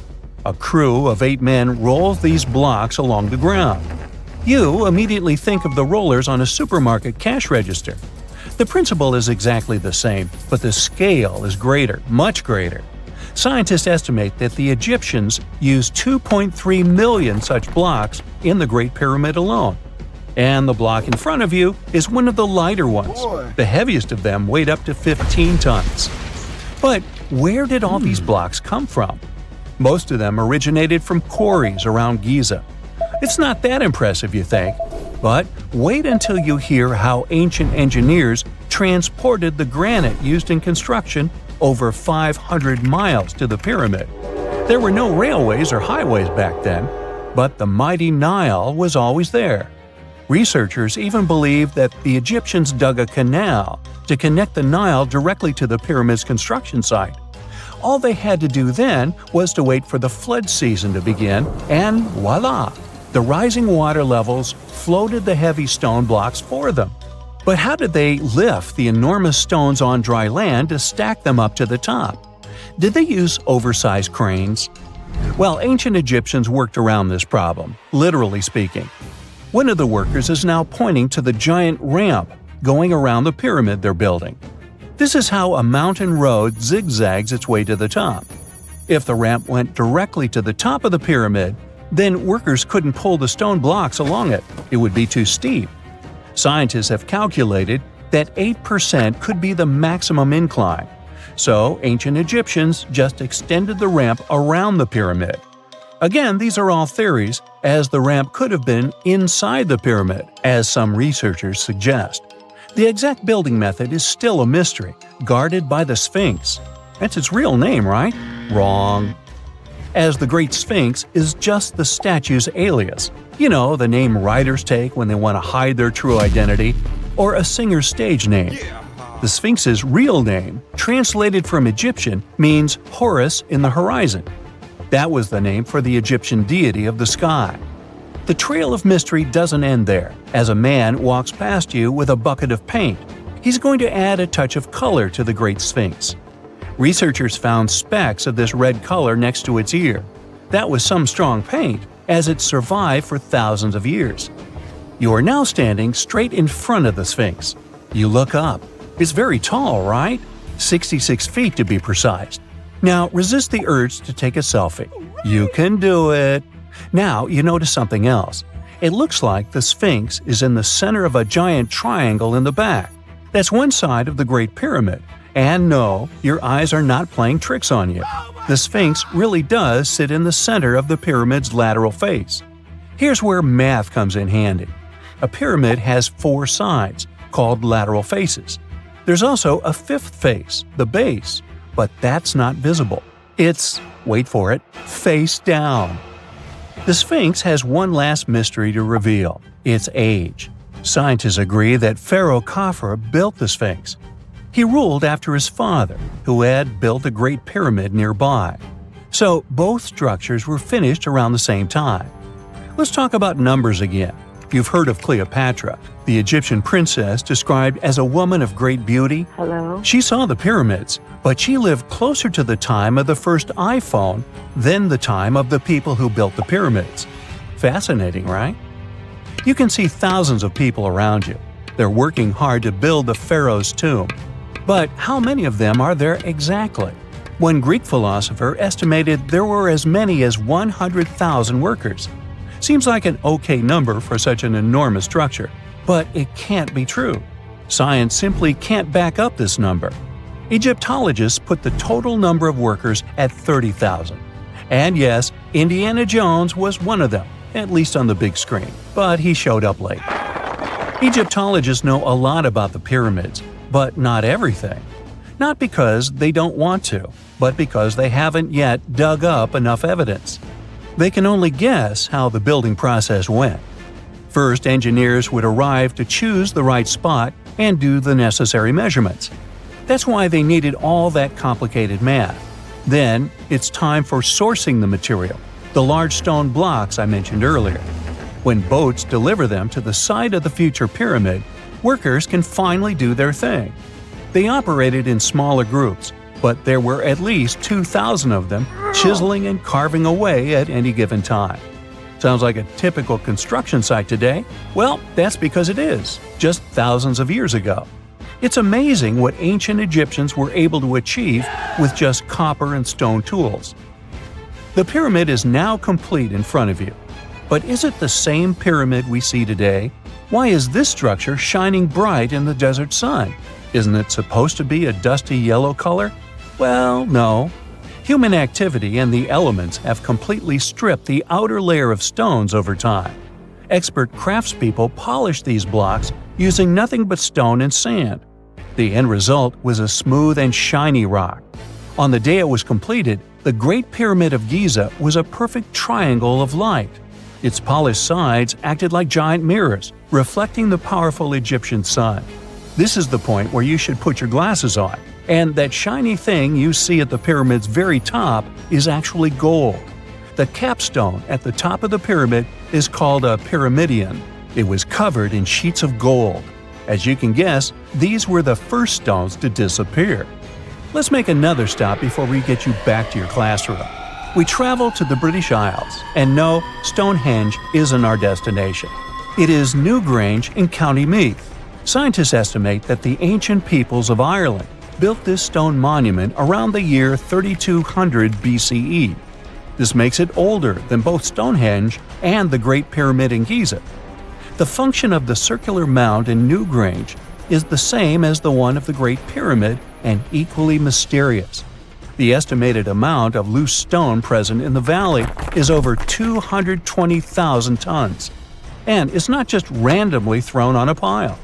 The order in which the stones are set makes the structure water-resistant. That would explain how Newgrange had survived for so long. Kinda makes you want to splash out the cash for that waterproof phone case, huh? Well, you're back in your school desk, but today's math lecture is the last thing on your mind. You're thinking about how great the Egyptian pyramids are, and if we have something similar today. It turns out modern engineers are just as impressed with the Great Pyramid as you are. There's a glass pyramid sitting in the main courtyard of the famous Louvre Museum in Paris. The panorama of San Francisco wouldn't be complete without the 48-story Transamerica Pyramid. But Las Vegas went the furthest. There we find the Luxor Hotel. It's so big that it's the third largest pyramid on the planet. And guess what's in front of it? Yup, a replica of the Sphinx. It's 110 feet tall, 2 stories higher than the one in Giza. Yeah, everything's bigger in Vegas. When you hear the word mummy, you might get a chill down your spine. That's because most of us associate this word with those creepy characters we've seen in some scary movies. But in reality, mummies have helped us understand a lot about ancient civilizations, their rulers, and about how people used to deal with losing their loved ones. The people most famous worldwide for their mummies are the ancient Egyptians. They believed that some sort of existence after passing away was possible, if certain conditions were met. That's why they insisted on preserving the human body through the process of mummification and placing the mummy in a furnished tomb, kind of like giving it a fully functioning apartment of its own. Why did they believe in this? Well, because they were deeply connected to their natural environment for the most part. They saw the natural cycles around them, like how the sun rose every day, followed by the moon, or how new life was always sprouting from plants, even after they had wilted away. They also believed that the powerful spirit Osiris, who represented the cycle of passing away and resurrection, played a role in this process. To prepare for the afterlife, the ancient Egyptians followed certain rituals, like mummification, which involved using materials like honey, resins, and incense to preserve the body. There's no other mummy more popular than that of King Tut. He was a young pharaoh who ruled over 3,000 years ago in Egypt. The problem with discovering ancient royal tombs is that most of such burial sites were previously robbed. People knew ancient rulers had been left with many valuable belongings, so those locations became vulnerable to thieves. When King Tut's tomb was opened in 1922, people were excited because it had not been robbed, like many other previously discovered royal tombs. That's how well hidden it was. Inside, his mummy was encapsulated in a total of 3 coffins, including one made of gold. The objects found in his tomb showed us what ancient Egypt was like, and studying his mummy also helped us learn about the culture and practices popular at the time when he passed away.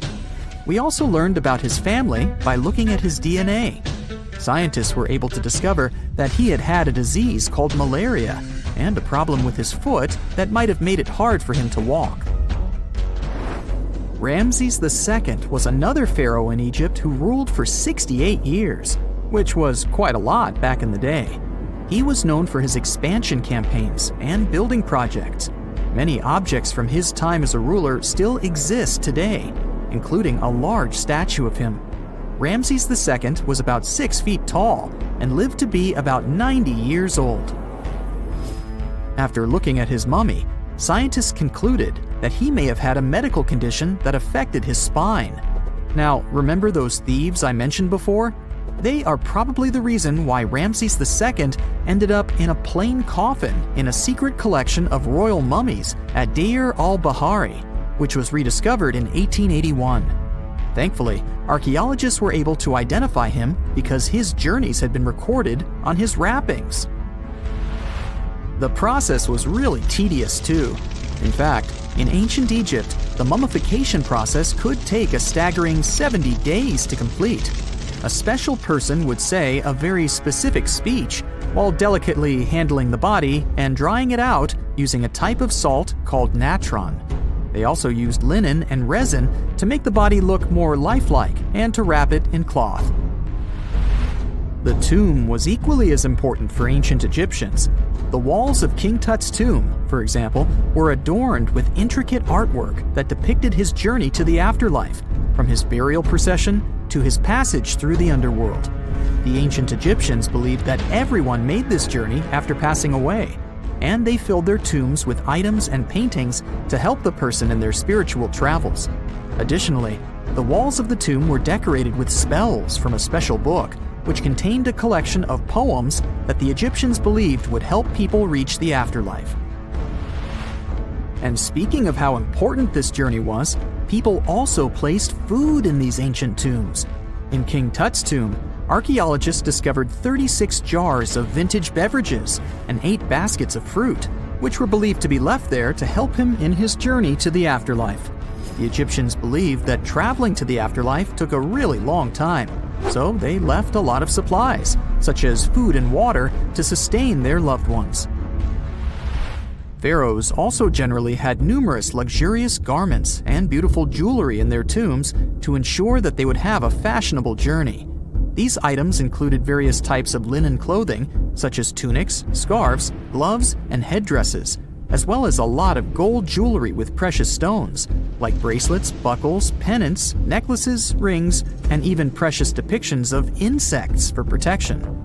Some were also deposited with fans made from ivory and ostrich feathers to keep them cool in the afterlife. Some ancient rulers were even placed in their forever apartments along with boats. For example, Pharaoh Khufu built the Great Pyramid at Giza as his tomb, and a large ship was found inside. King Tut, however, was buried with multiple boat paddles, but no actual boat. Instead, he had 3 chariots and numerous walking sticks made of precious materials, perhaps indicating he'd rather travel to the beyond by land, not by water. Amongst the most interesting objects found near ancient mummies are bottles of oils and perfumes. If rulers were supposed to be fashionable, why not smell nice too, right? Also, some of them had some ancient kinds of board games, most of them made out of precious materials like gold or ivory. One of those games was called Senet. It was very popular amongst the ancient Egyptians and very similar to modern-day chess. The ancient Egyptians may have the most famous mummies out there, but they weren't the first to invent the procedure. In fact, it all started in South America with an ancient civilization named the Chinchorro. As far as we know today, these people were the first to mummify their loved ones that had passed away. They did it somewhere around 2,000 years before the Egyptians started their own rituals. Sure, we can tell a lot about ancient rulers by studying these mummies, but until recently, we had no idea what they really looked like during their lifetime. Not so long ago, though, some very special mummy paintings were found by archaeologists studying ancient Egyptian objects. These mummy portraits are highly detailed paintings of individuals that were made while they were still alive. Such paintings were often painted on wood, as opposed to the classical portraits we all know about, which are painted on canvas. They are known for their realism and beauty, and have even been used by researchers to diagnose diseases by comparing them to the corresponding mummies. Some of these portraits also include depictions of jewelry, which was later found on the mummies. The recent discovery of these mummy portraits in Central Egypt is significant, as it marks the first time in over a century that such paintings have been found. Mummies appeared all around the world naturally, too. Mummification can occur without people intervening because of natural conditions, like extremely cold or hot environments, places with a lack of oxygen, or accidental exposure to chemicals that preserve the body. These conditions don't allow bacteria to grow, resulting in the body remaining more or less intact. Famous Otzi was one of these mummies. We know today he was a man who lived around 5,000 years ago in Europe. But upon his discovery in the Alps in 1991, Austrian authorities initially believed that he was a modern mountaineer because of how well preserved the body was. However, after the Iceman was removed from the glacier, it was determined that he was actually from the Copper Age. You have heard about Nikola Tesla. You have definitely heard about the Great Pyramids in Egypt. But what if I told you that Tesla may have probably uncovered the ancient mysteries surrounding the pyramids? Wait, what? Is this a crossover episode? Nope. It's highly probable that the secrets of the pyramids are hidden in plain sight. But first, let's recap what we know about the pyramids. What's so mysterious about them? I mean, they are just old quirky buildings, aren't they? One of the biggest questions is how they were built.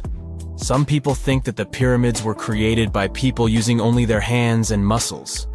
But others think that there might have been some kind of crazy energy source that we don't know about yet. Like, what if aliens helped out or something? Just kidding. But this idea of some unknown energy source being used to build the pyramids has been around for ages. Even in old texts, like the pyramid texts, it talks about how the gods gave us something to build a great power. So maybe there was something really powerful and mysterious going on back then? Who knows?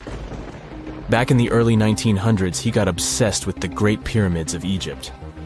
He read numerous books about these ancient structures and was blown away by how much energy they seemed to have.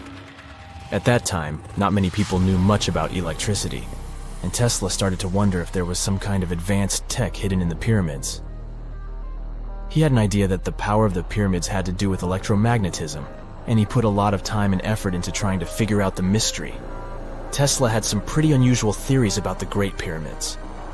He thought that they could actually store and move electricity, which could then be used to power up the areas around them. He also had this theory that the pyramids were built using some kind of crystal energy. He believed that the chambers inside the pyramids could have these super powerful crystals that could control the electromagnetic fields. But that's not all. Tesla also had this idea that the materials used to make the pyramids had properties that allowed them to trap energy from the sun and the moon. And not just a little bit of energy. He thought that the pyramid could actually create this massive energy field that could light up whole cities or even brighten up dark places.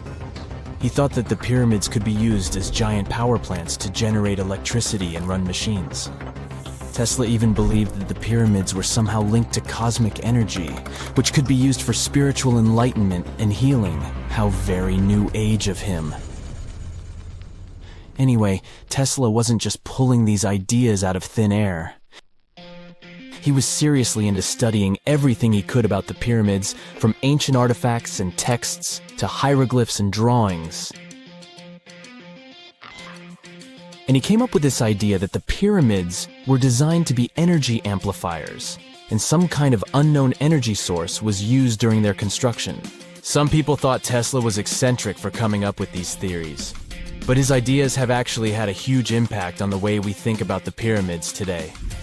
Researchers and scholars have been digging into his theories for years and using them to uncover some of the biggest mysteries surrounding these ancient structures.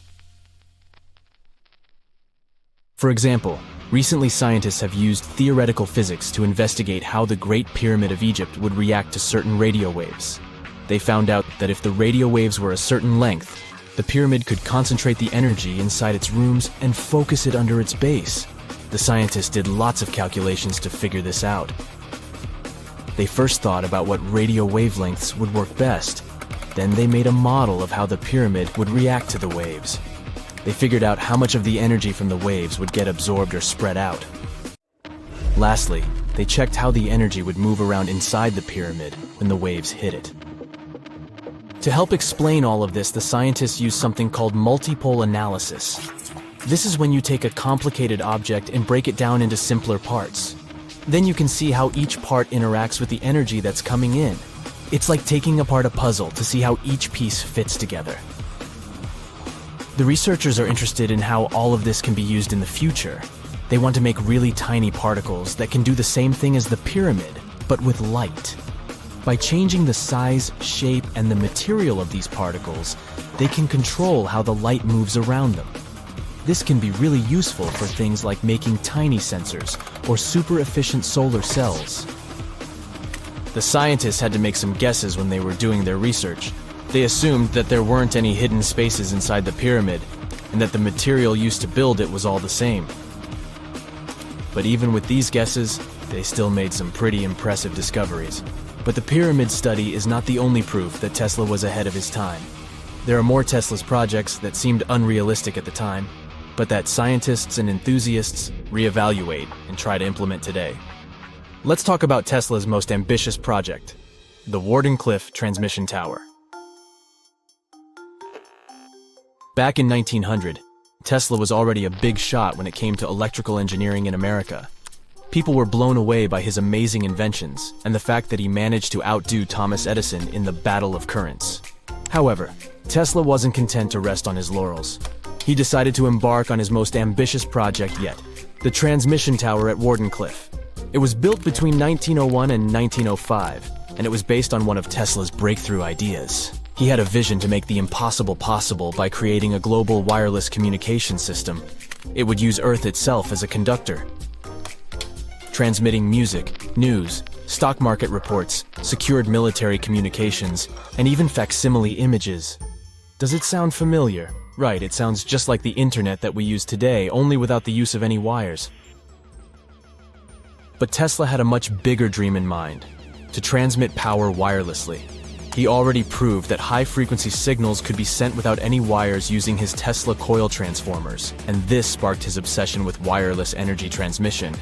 His vision was to not only transform the way we communicate, but also to find a way to transfer power currents globally by tapping into the Earth's natural energy. Tesla believed that there was an abundance of free energy all around us that could be used for humanity's benefit. In 1899, he conducted some top-secret experiments and got convinced that it was possible to transmit electrical power through the Earth's upper atmosphere. This is actually how the Wardenclyffe Tower was created. It was supposed to be the prototype station for a network of towers all over the globe that would provide the whole world with wireless energy. Unfortunately, Tesla didn't have the resources or the patience of his investors to bring this project to fruition. It ran into all sorts of financial problems and roadblocks, and in 1917, the unfinished tower was finally torn down for scrap metal to pay off Tesla's mounting debts. Now it remains a sad reminder that even the greatest minds can sometimes fall short of their dreams. The original red brick laboratory, however, is still there, and it is the only Tesla lab that has survived. Fun fact, in 2017, a film crew made a crazy discovery. They used ground-penetrating radar to explore the area around Wardenclyffe, and they found a whole series of tunnels stretching for hundreds of feet underneath the site.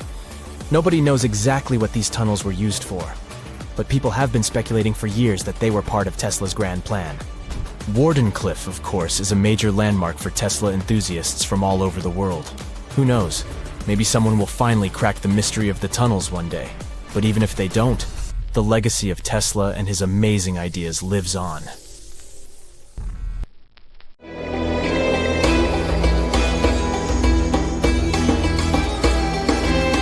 The Great Pyramid was created as the final resting place of ancient Egyptian monarch Khufu. According to legend, French leader Napoleon entered the Great Pyramid and came back out looking shaken and super pale. He never revealed what he saw inside, but whatever it was is said to have affected him for the rest of his life. When Napoleon entered the pyramid, he would have walked through a super tight and ascending passageway.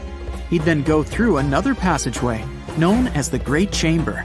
This corridor would have been much taller than the previous one, and would have cobbles too. He'd then reach the King's Chamber, the centerpiece of the Great Pyramid, which was lined with huge blocks of granite. But it wouldn't have looked as grand as we might imagine. There are no hieroglyphics decorating its walls, as Egyptians only began decorating the burial chambers of pyramids much later on. The The pharaoh's tombs deep inside the pyramid would have also been filled with treasures, from chunks of gold to the world's most expensive jewelry. But this would have all been looted a long time ago. The only thing that probably would have been left in there would have been a huge sarcophagus, which would have once contained the king's mummy. He'd also have to walk past the queen's chamber. This room most likely didn't hold any queens though, as pyramids were usually only built for one person. There are mysterious tunnels leading from here. To this day, no one is really sure what they're there for.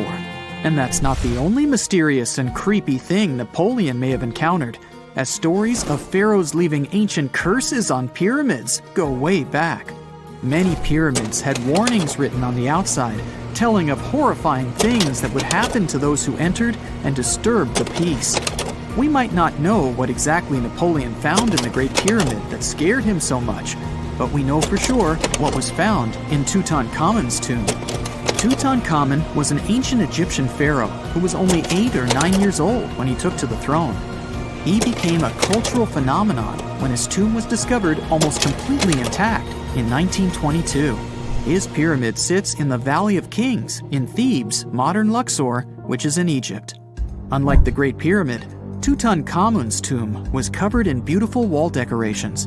The walls told the story of how he would travel to the afterlife through the underworld. Egyptians believed all people would have to take this journey, so they would fill their tombs with objects and paintings to help them get there. There'd also be spells painted on the walls. They believed this would help people pass over to the next realm.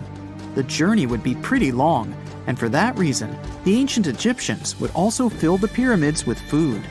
Tutankhamun's pyramid was filled with 8 fruit baskets. They even found something called gingerbread fruit in there. The rooms were jam-packed with furniture, statues, clothes, and staffs, amongst a whole bunch of other things. You'd likely find a lot of clothes and expensive jewelry in the pyramids as well. The ancient Egyptians wanted their ancestors to travel in style to the afterlife. They put Tutankhamun in his final resting place with over 50 pieces of clothing, all of the highest quality. There were tunics, scarves, gloves, and headdresses, and a ton of jewelry. Bracelets, pendants, necklaces, rings, and scarabs for protection were all found inside. Each of them was made of gold or precious stones. There were also fans made of ostrich feathers to keep the old pharaoh cool in the hot Egyptian sun. But the temperature inside the pyramids never actually went above 68 degrees Fahrenheit. The ancient Egyptians developed a super cool air conditioning system that we don't fully understand even today. Tutankhamun's pyramid also contained 130 walking sticks made from ebony, ivory, silver, and gold to help him on his journey. There were 3 chariots hidden away in case he got tired of all the walking. They also put 11 boat paddles inside, but there was no sign of any boat. The pyramids would be littered with the pharaoh's favorite scents and perfumes. During the excavation of Tutankhamun's pyramid, it quickly became clear that it had been robbed during ancient times. There was damage to doors and traces of oils left in empty jars. It looks like someone raided the pyramid for gold and the scents, perfumes, and oils that had been left for King Tut. There was still a bit of perfume, which was made from coconut oil and frankincense, left in one bottle. It seems like Pharaoh Tutankhamun loved board games. There was an ivory traveling set of senet in his pyramid. Although we don't know for sure exactly how to play it, we have figured out it was sort of an ancient Egyptian version of backgammon. It looks like it was a 2-player game where the goal was to knock your opponent off the board. Not really sure who Tutankhamun's mummy was supposed to play with though. The ancient Egyptians had some rituals that may seem pretty strange to us. For example, they used to shave their eyebrows off if they ever lost a cat. So it's not too surprising they put some really weird things inside pyramids. Archaeologists discovered a collection of mummified cats and scarab beetles in pyramids that date back more than 4,000 years. They were found in the pyramids of Saqqara, which is south of Cairo. They also found a bunch of makeup kits and mirrors inside. Makeup was worn proudly by both men and women in ancient Egyptian times. Eyeliner was the most popular cosmetic. The Rosetta Stone was one of the best discoveries ever made in pyramids. It was found by our man Napoleon Bonaparte and his team. It's a black granite rock that dates back to 196 BCE. It's transcribed in Greek, Demotic, and hieroglyphic. When it was translated in 1822, we got the key to understanding ancient Egyptian hieroglyphics for the very first time. The discovery of Queen Hatshepsut's mummy in 1903 changed our understanding of the Egyptians forever. After she had passed away, her successor, Thutmose III, removed most of the evidence of her reign, so we basically knew nothing about Egypt's first great female leader. She's now gone on to become one of the few and most famous female pharaohs of Egypt. Pharaoh Khufu even had a fully fledged boat in his pyramid. Archaeologists uncovered more than 1,200 pieces of a giant boat near the Great Pyramid at Giza. They reassembled the boat, and it's a whopping 144 feet long. It's most likely a solar boat, which was designed to carry the resurrected king with the deity Ra. Fun fact, the Pyramid of Giza is the last remaining of the 7 wonders of the ancient world.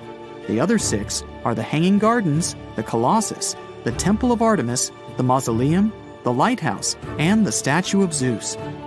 This pyramid was also the world's tallest man-made structure for 3,800 years, and it's the biggest pyramid in Egypt.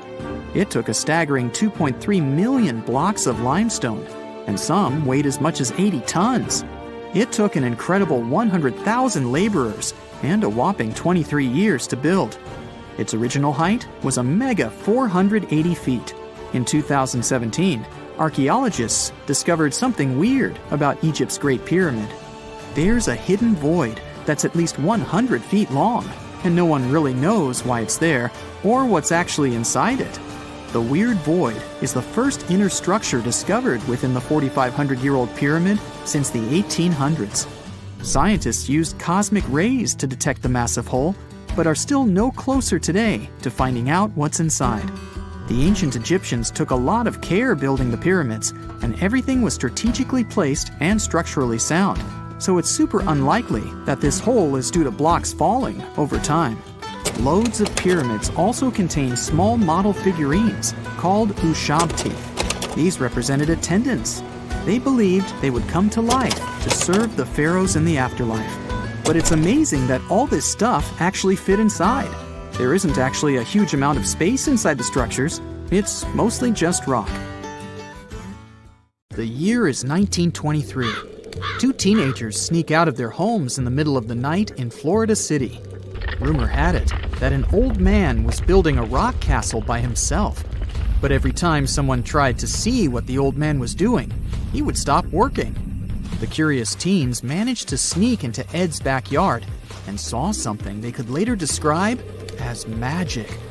They recalled seeing rocks moving around like helium balloons. The old man was moving up to 30 tons of stone by himself to build his castle. Even if he didn't allow anyone to see him working, he would proudly talk about it around the town. But whenever people asked how he was building a stone castle all on his own, he simply answered, "I cracked the secret of the pyramids." This story begins in Latvia, Edward Leedskalnin's home country. Edward was born in a small village on January 12, 1887. He was born in a family of stonemasons, which is probably where he learned ancient techniques of building. However, he grew up as a sickly boy, which meant he could never carry much weight or undergo heavy physical activity. At the age of 26, an unfortunate turn of events determined Ed's fate. The love of his life broke off their engagement, and heartbroken Ed decided to move to the United States. He lived in a couple of American states before finally moving to Florida, where his life's adventure started. Ed spent years searching for the right spot of land to build his dream house. He always rejected good farmland. When people wondered why, he only smiled. Finally, when he bought land of his own, it was deemed terrible by his close friends. The soil was bedrock. He could neither plow nor farm it, but it seemed perfect for what he was seeking to build. Ed's close friends would often describe him as eccentric. When asked why he wanted to build a house, he would only say, "It's for my sweet 16. Someday she's coming back." Then, he'd change the topic of the conversation. It took Ed about 30 years to finish Coral Castle, and he did it all by himself. He would only work under the cloak of night and never let anyone see what he was doing.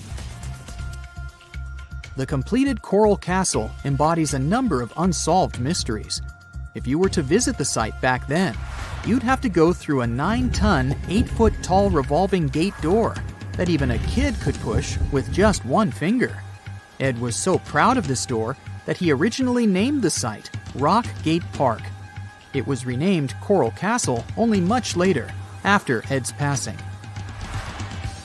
Once inside, visitors would access the incredible wonders of Ed's constructions: towers, mystic symbols, furniture, and swing sets, all made entirely of monolithic blocks of stone. The stones are set on top of each other, using only their weight to keep them together. And believe it or not, the entire park gathers around 1,100 tons of stone. Today, if you visit Ed's living quarters, you'll even see the simple instruments he used to construct all of this: chisels, hammers, ropes, and pulleys. The type of work he did is difficult even with modern-day equipment, let alone without it. Coral Castle's main mystery lies in how Ed managed to do it. The only photograph of Ed Leedskalnin at work shows a simple leverage structure of a chain hoist attached to a wooden tripod. The tripod was made of old telephone poles with a small wooden box on top. What was in the box is, of course, a mystery. Unfortunately, he took his secrets with him, not sharing the truth of his work with anyone else. Yet, not all is lost, as there are many theories and speculation surrounding what could have happened there. One theory says that there is a harmonic grid inside the Earth's surface, something that would create anti-gravity spots around the globe. It's believed that Coral Castle was built in such a spot. This could explain why it took Ed so long to find land that pleased him. Maybe what he was looking for was a place that allowed him to experiment with anti-gravity forces. Yet, whenever Ed talked about his work, he would say he understood the laws of weight and leverage, and, sure thing, that he had cracked the secret of the pyramid builders. And what secret is that, you might ask? According to Ed himself, it has to do with magnetism. He even published a pamphlet called Magnetic Current. There, he explains that every object has magnetic particles inside of them.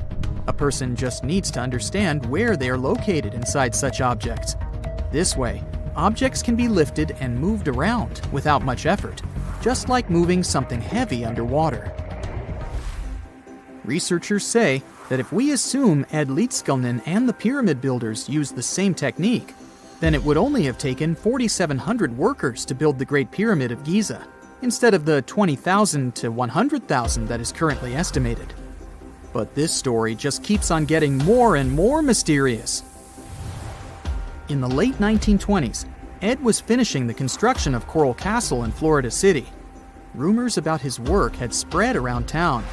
People said Ed was hiding a stash of money somewhere in his living quarters. One night, a group of men waited until Ed was alone and broke into the castle to rob him. They couldn't find the money, and luckily didn't harm Ed. But in the following days, he decided that it was best he moved out of that land. Of course, he took more than his toothbrush along with him. Ed decided to move the entire Coral Castle to another land, 10 kilometers away from where he had built the park. Legend says he hired a truck driver and asked him to swear secrecy about what Ed intended to do. He asked the driver to look away while Ed loaded the truck by himself, moving all of the rocks without any help. With the truck loaded, Ed and his castle moved to Homestead, Florida, where the park is located until this day. In 1986, a group of engineers from Florida University was called to try to fix the park's gate entrance, the 9-ton revolving door that Ed was so proud of. They arrived with plenty of modern-day equipment, including a 20-ton crane. When the engineers took the door down, they noticed that Ed had used a strange circular stone at the bottom of the revolving door. The engineers couldn't understand how this frisbee-sized rock could withstand 9 tons of weight without breaking into pieces. They sent the rock to the geology department at the University of Florida, but the geologists simply returned the rock, saying they couldn't find a match of this rock in their databases. They couldn't determine its origin. The engineers put the 9-ton gate back into place, trying to use other techniques. At first, it didn't work without the base rock Ed had originally used. So, they had to cut the gate rock to make it work as a revolving door once again, proving that modern-day technology couldn't replicate what Ed had done single-handedly. Fast forward to 2011, and another man claimed to have cracked the code of the pyramid builders and Ed Leedskalnin himself. Wally Wallington, a retired construction worker from Lapeer County, Michigan, has managed to build using similar techniques to those used by Ed. Wallington is known for having built his personal Stonehenge in Michigan. He is said to have used simple machines, such as levers and counterweights, moving around multi-thousand-pound concrete blocks. Unlike Ed, Wallington has shared his techniques with the public. Multiple videos are showing the clever engineering he built from very simple materials. It sure is impressive. The man has moved his entire barn into another property just with the help of simple tools. However, there is no way to prove that these were the same techniques used to build Coral Castle. To this day, the secrets of Coral Castle haven't been unraveled. But hey, we can always keep trying to solve it. X-rays are a type of invisible radiation that can pass through our bodies and objects. They're very important in the field of medicine because they allow doctors to see inside our bodies without having to perform surgery. Now, let's dive into how X-rays work. They're a kind of electromagnetic radiation, just like light or radio waves. However, they have much higher energy than light, which makes them able to go through objects that light cannot. Imagine you have a powerful flashlight. If you try to shine it through a wall, the light won't go through because the wall is too thick. But these rays have enough energy to go through walls and even our bodies. The discovery of X-rays happened by accident in the late 19th century. A scientist was experimenting with cathode rays, which are a type of radiation.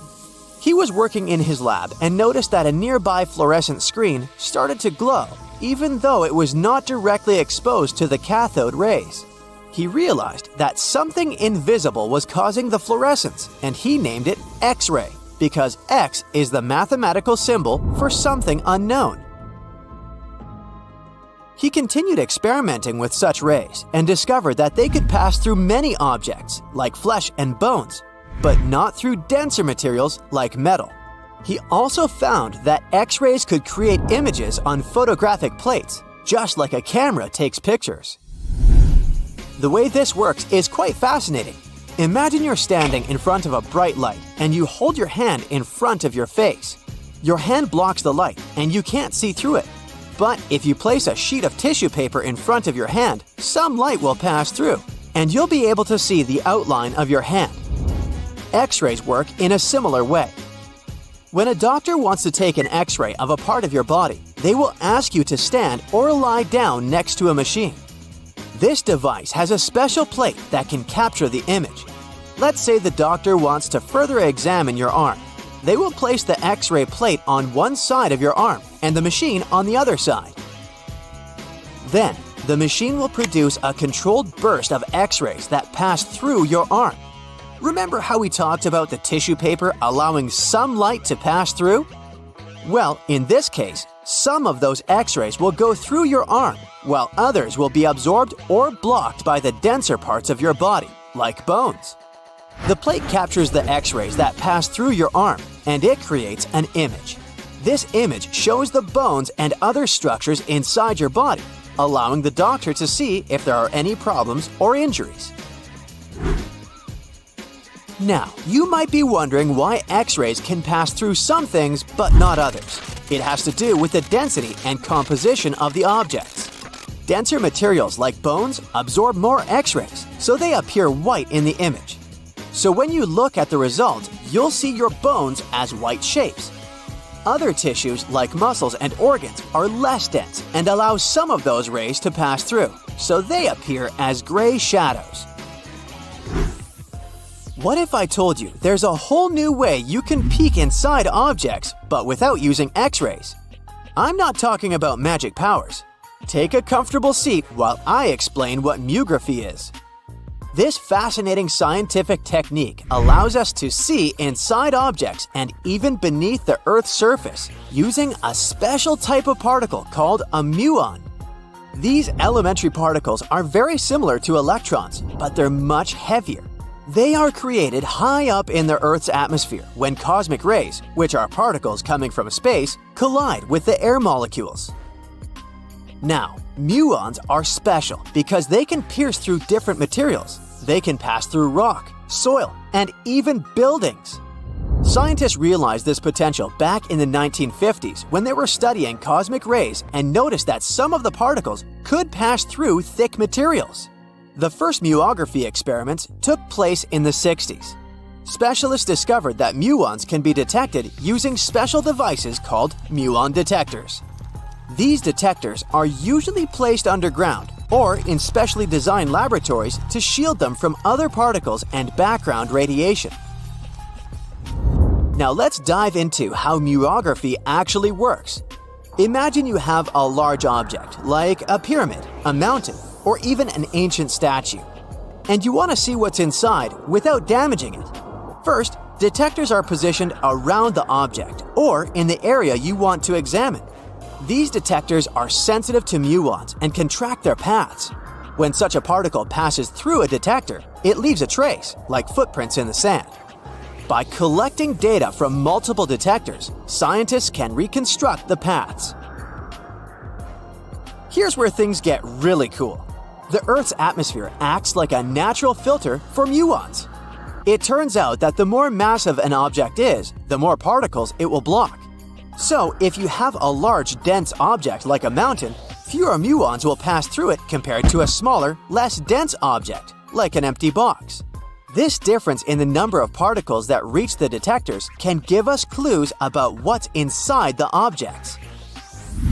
Scientists use computer algorithms and mathematical techniques to analyze the data and create images.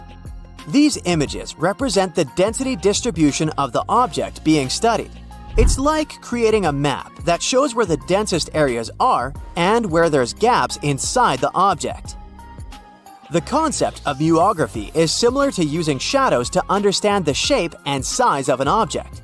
Imagine you're standing in front of a bright light and you place your hand between the light source and a wall. You'll see a shadow of your hand on the wall. Based on the shape and size of the shadow, you can get an idea of what your hand looks like, even though you can't see it directly. This technique has been used to study various objects and structures. For example, scientists have used it to explore the inside of volcanoes and pyramids, and even to investigate the structure of mountains and the Earth's crust. With the help of this amazing technique, scientists have now uncovered new information about the Great Pyramid of Giza. They discovered something that had eluded tomb raiders for centuries. They found a hidden chamber. And guess what they named it? The Big Void. Yeah, I know, not the most creative name. They even used 3 different muon detection techniques just to be super sure that it was indeed a big, mysterious void inside the grandest pyramid of them all.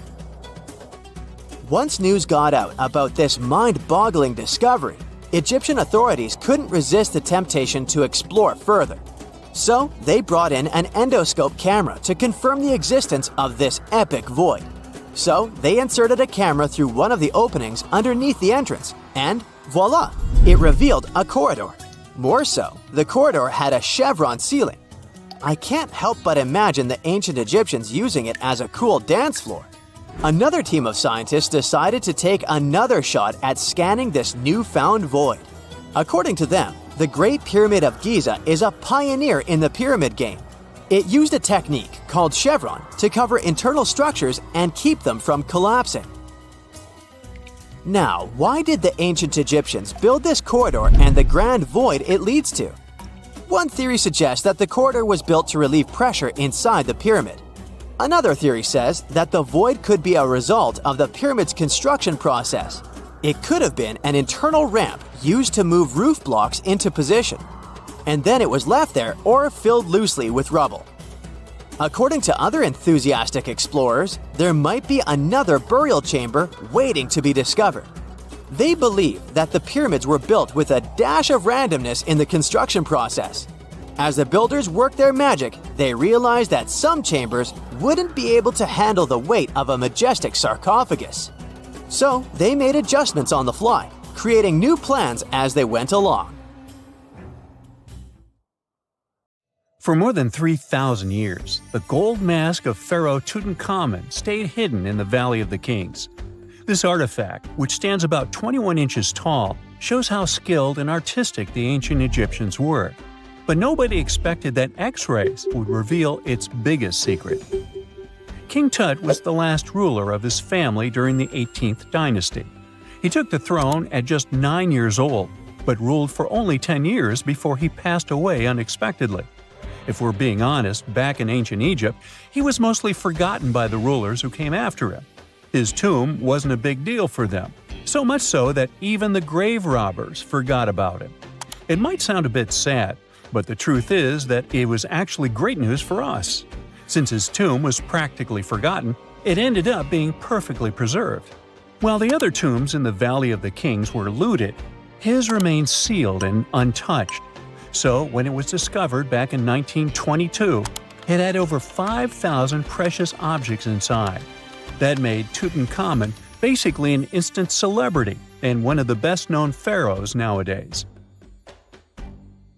Among the treasures was the most stunning piece, his golden mask. This mask is said to be an exact image of the king's face, or at least it was supposed to be, but we'll get to that later. The purpose of this accurate representation of his face was to make sure that his soul would recognize him in the afterlife and return to his mummified body. In ancient Egyptian beliefs, this would allow him to continue living in the afterlife. The details of the mask clearly looked incredibly difficult to create, but people didn't realize how complex it truly was until many years later. The first X-rays of the mask were taken in 1967. Back then, the main reason for these scans was practical – conservation. The mask was heading to Paris for an exhibition, and it was the first time it had ever left Paris. This would help them keep track of any changes during the exhibit. Plus, the images could give clues about how the mask was made, but back then, they probably didn't fully realize just how complex its construction was. I mean, Egyptian goldsmiths didn't use modern soldering techniques. So, how did they make this mask? New X-rays taken in 2007 gave us some answers. It turned out the Egyptians didn't use pure gold, which is 24 carats. The mask was actually made of 23-karat gold, meaning it was mixed with another material. So specialists discovered that the gold sheets contained a small amount of copper, a reddish-brown metal. This was likely done to make the material more flexible and easier to shape. They would then shape the gold sheets by heating and hammering them over and over again. But there was one more secret inside the mask that wasn't discovered until 2015. The year before, the staff at Cairo's Egyptian Museum were working on the mask display when the long beard of the mask accidentally got knocked off.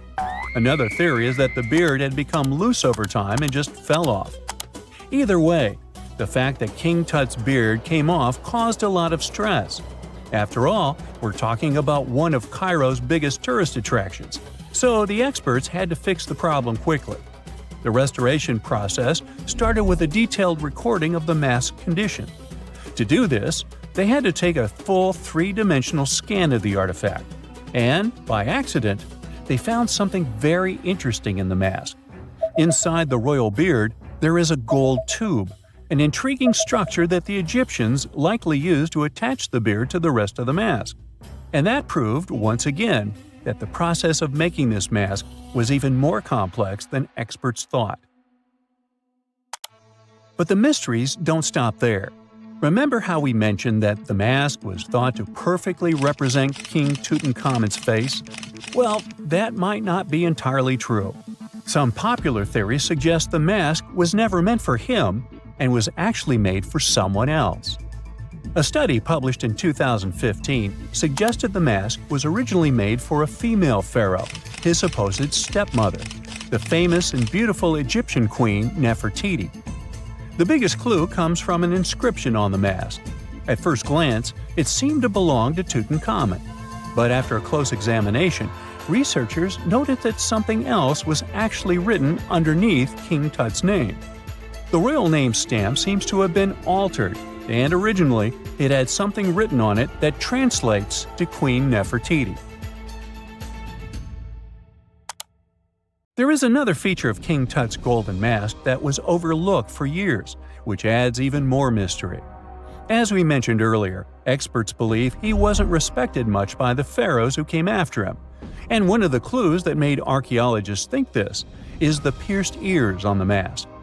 Some researchers believe that King Tutankhamun wouldn't have worn earrings after he was a kid. So, according to their theory, by the time he passed away at 18, he shouldn't have been represented with pierced ears. This could also support the idea that the mask originally belonged to Nefertiti, or maybe to someone who wasn't even connected to King Tut. But the mask isn't the only source of mystery. In fact, his whole tomb is full of puzzles. Recently, historians found a sign that the place where King Tut was supposed to be buried was changed at the last minute. For years, experts wonder why a pharaoh who ruled for 9 years ended up in such a simple tomb. When compared to the grandeur of other pharaohs' tombs, his tomb seemed, well, a bit plain. The idea that a king like Tutankhamun would have such an unremarkable resting place just doesn't match up with the power and importance he must have had in ancient Egypt. So, what happened? Well, apparently, this might have something to do with his successor, Pharaoh I. After King Tutankhamun passed away, researchers believe that I made sure to erase him from Egypt's history. So, one theory suggests that he was probably behind the quick decision to place King Tut's body in a smaller, less impressive tomb. When experts looked at I's own tomb, they found something interesting. There is a large wall covered in painted baboons. This is the same type of artwork found in Tutankhamun's tomb. It seems like the same person might have chosen the artwork for both tombs. Now, the design and decoration of the two tombs are almost identical, suggesting there was a shared hand behind both. But there is one key difference. I's tomb is fit for a king. It's much bigger and more impressive, even though the style and artwork are similar to what you see in Tutankhamun's tomb. So the theory suggests that I decided what went into both tombs. Since Tut passed away unexpectedly at a young age, his grand tomb wasn't finished in time. Normally, pharaohs start building their tombs while they're still alive to make sure everything is perfect. But Tut passed away when he was just 18, so there wasn't enough time. I may have taken advantage of the situation, ordering a smaller tomb for Tut and keeping a larger one for himself. Experts believe this theory explains why Tutankhamun's tomb is so simple and how I managed to wipe his memory from history so easily. But in the end, the story of King Tut's mask and tomb is full of mystery and intrigue. Each new discovery sheds more light on what really happened all those years ago. But one thing is for sure, the secrets of ancient Egypt still have much to reveal, and King Tutankhamun will continue to fascinate people for years to come.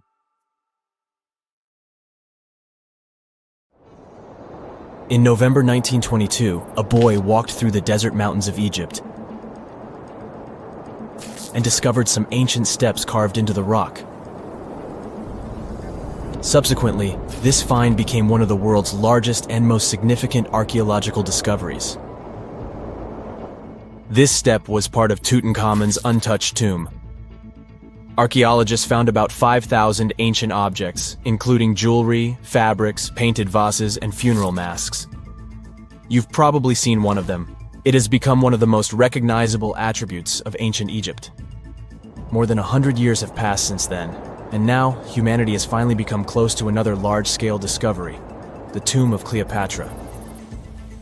This queen was the last active ruler of the Ptolemaic Kingdom of Egypt, who sat on the throne from 51 to 30 BCE. There are many ancient records about Cleopatra, her reign, and her unusual personality. But until now, no one has discovered the secrets about her passing away in the burial place.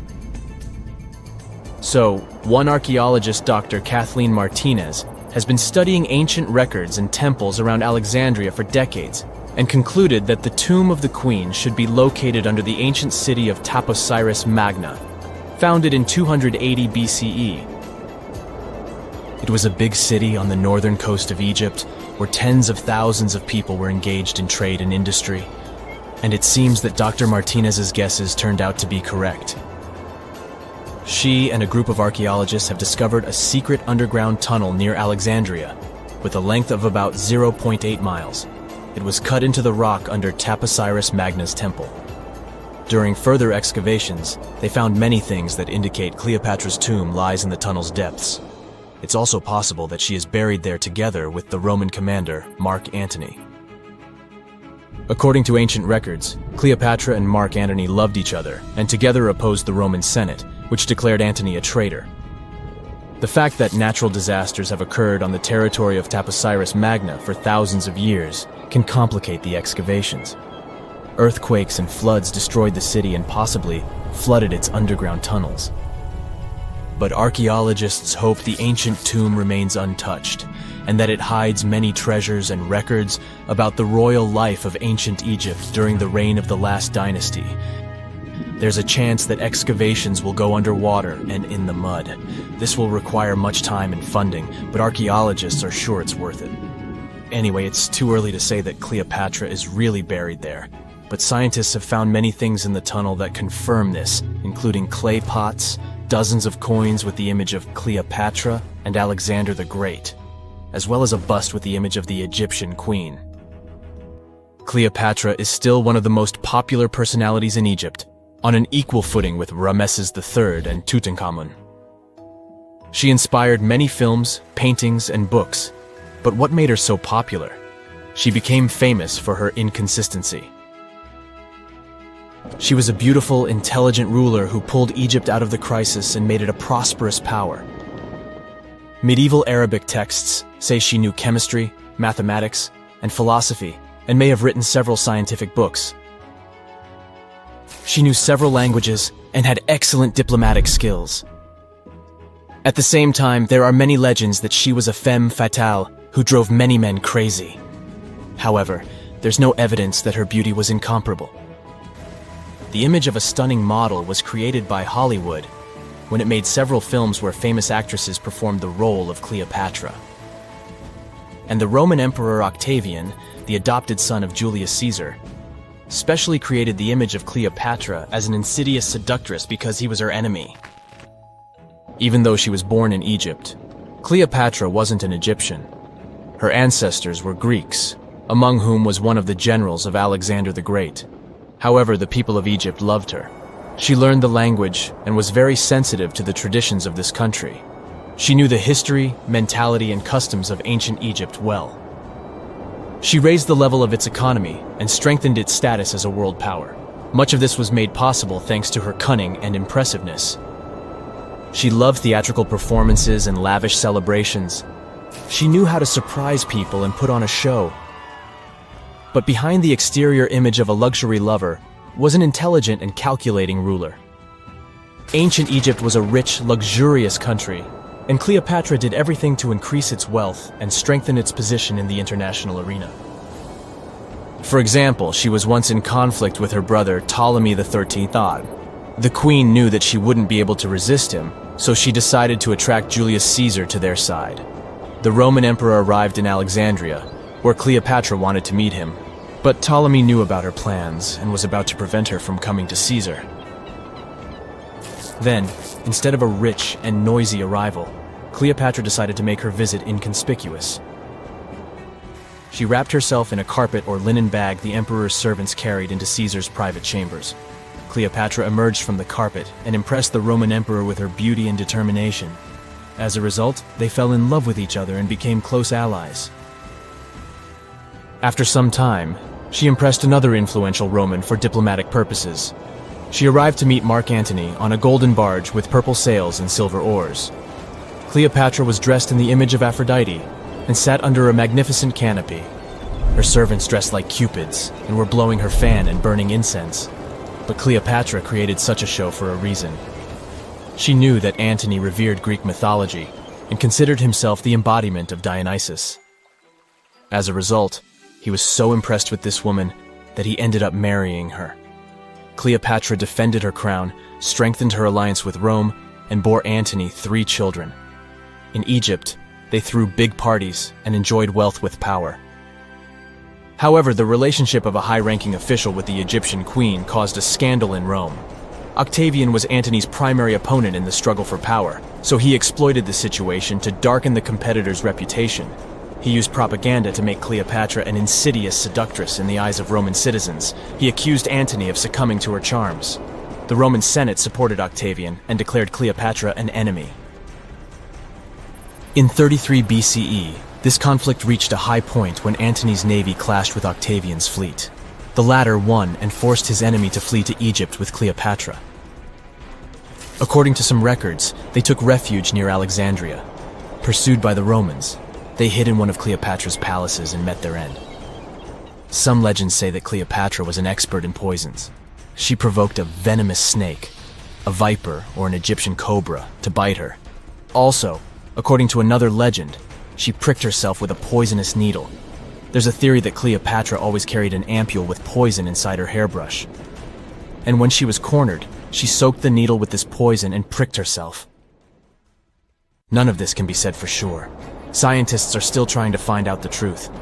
Perhaps when they reach Cleopatra's tomb, the world will get more answers about her tragic fate. She is considered the last ruler of Egypt. After her passing, Octavian plundered her palaces and temples and returned to Rome, where he became the main emperor. He successfully ruled the country and expanded its borders. His reign ended when he turned 75. World history would have looked different if Cleopatra and Mark Antony hadn't lost that naval battle. By the way, did you know that more time has passed between Cleopatra's reign and Neil Armstrong's flight to the moon than between the reign of the Egyptian queen and the construction of the Great Pyramid of Giza? Armstrong took a step on the Earth satellite in 1969, 38 years after the birth of Cleopatra. And the construction of the pyramid took place in 2560 BCE. Imagine how long the history of ancient Egypt is. Cleopatra is closer to us in time than to the pyramids. The ancient city of Taposiris Magna is hidden on the northern coast of Egypt. These days it has very little of its former glory, but what lies beneath it may hold the secret to uncovering a famous mystery, that of Cleopatra, the most memorable Egyptian queen in history. The recently discovered tunnel is also known as a geometric miracle for its time. Excavations have uncovered a 43-foot-long structure below the ground, which is partially submerged in water. Its shape and construction technique are similar to that of the Eupalinos tunnel, another amazing ancient discovery. This one is located in Greece and was built by excavating simultaneously from 2 points, aiming to have them meet in the middle. The use of math and geometry to make this construction was astonishingly precise for those days, more so since it was built near a mountain. Archaeologists that have been working on the Taposiris Magna site since 2004 believe this tunnel may lead to the lost tomb of Cleopatra. The clues they found so far seem to back up this theory. For starters, the city and its temple were built by one of Cleopatra's ancestors, Ptolemy II. All the architecture seems to indicate it was dedicated to the ancient spirit Osiris and his queen Isis. Throughout her reign, Cleopatra did try to associate herself with Isis, so it may be no surprise she chose this location as her final resting place. Scientists have yet to pinpoint Cleopatra's tomb, but research continues with the help of modern technology. To study this location better, archaeologists have even used a special device called ground-penetrating radar. This tool allows us to analyze what lies beneath the ground without being intrusive. Since this tunnel is so old, research needs to be done very delicately. Seeing pictures of what's underground before you start digging is incredibly useful and has been done here since 2011. Finally discovering Cleopatra's tomb may help us piece together her story, especially what might have happened during the last portion of her life, which is still surrounded by mystery. We still don't know the exact cause of her passing. Some believe she may have let herself be bitten by a poisonous Egyptian cobra. Others have suggested that she was well accustomed to toxic substances, even hiding some in her hairbrush in case she ever needed it. But that's not to say she chose to use it on herself. We do have a lot of other interesting information on Cleopatra that's equally as impressive, like the fact that she had a stylist. Most of the images you've seen depicting this famous queen show her wearing black eyeliner. This look was put together by Airas, a woman known to have been her personal beautician. She traced the long line from her eyes to her temples, a makeup technique still used today to enhance the eyes. Airas was an important figure throughout Cleopatra's life, known also as her confidant and close friend. There are even theories that suggest Airas was there by her side when she passed away. Despite her well-thought-out looks, Cleopatra wasn't as pretty as she's described. Or at least, that's what recent research has pointed out. Sure, if we look at movies and modern imagery, she's depicted as this incredibly beautiful woman with symmetrical and delicate features. However, if we look at coins showcasing her image from back in the day, her looks are rather average. Her image on the coins might have been adjusted, too, to make the queen look stronger in the eyes of her people. So there is no trusted source available to confirm her image, but her description in most pieces of ancient literature speaks of her other qualities, like her voice and personality, not of her beauty. Cleopatra might have been the most famous Egyptian queen to this day, but she wasn't the first choice. She did have an older sister, Berenice, that was initially supposed to take the throne. Berenice passed away before she could do that, so Cleopatra took on the role and began investing in her education. She traveled throughout the country quite frequently, so she could become accustomed to her people and their needs. She was only 18 when the responsibilities were passed down to her, and immediately gained popularity because of her intelligence and education. Her taste in literature was quite good too. She was known to be a fan of Homer, the famed Greek philosopher and poet. Cleopatra loved to write as much as she loved to read. There are even claims that she wrote a book on medicine and cosmetics, but we have no evidence to this day that such work ever existed. Part of being a great leader back then meant you had to speak multiple languages. Cleopatra clearly understood that, and that's why she's rumored to have known many languages to varying degrees. Some archaeologists suggested she spoke Greek, Egyptian, and Ethiopian, as well as many Arabic dialects. She might have even spoken Latin, but there's little evidence to support this claim. She might not have had angelic looks, but Cleopatra was really careful with the way she looked, even with her diet. She was known to have enjoyed simple meals, including a variety of fish. Since she lived close to the Mediterranean Sea, it's really no surprise. As a treat, she liked to eat stuffed pigeons, which she also served to her guests. Other dishes on the menu included vegetables and fava bean soup. Fruits and nuts weren't missing from her diet either, and she was also a big fan of honey. Recently, a team of experts has even tried to recreate her famous perfume. Think of it like the ancient equivalent of Chanel No. 5.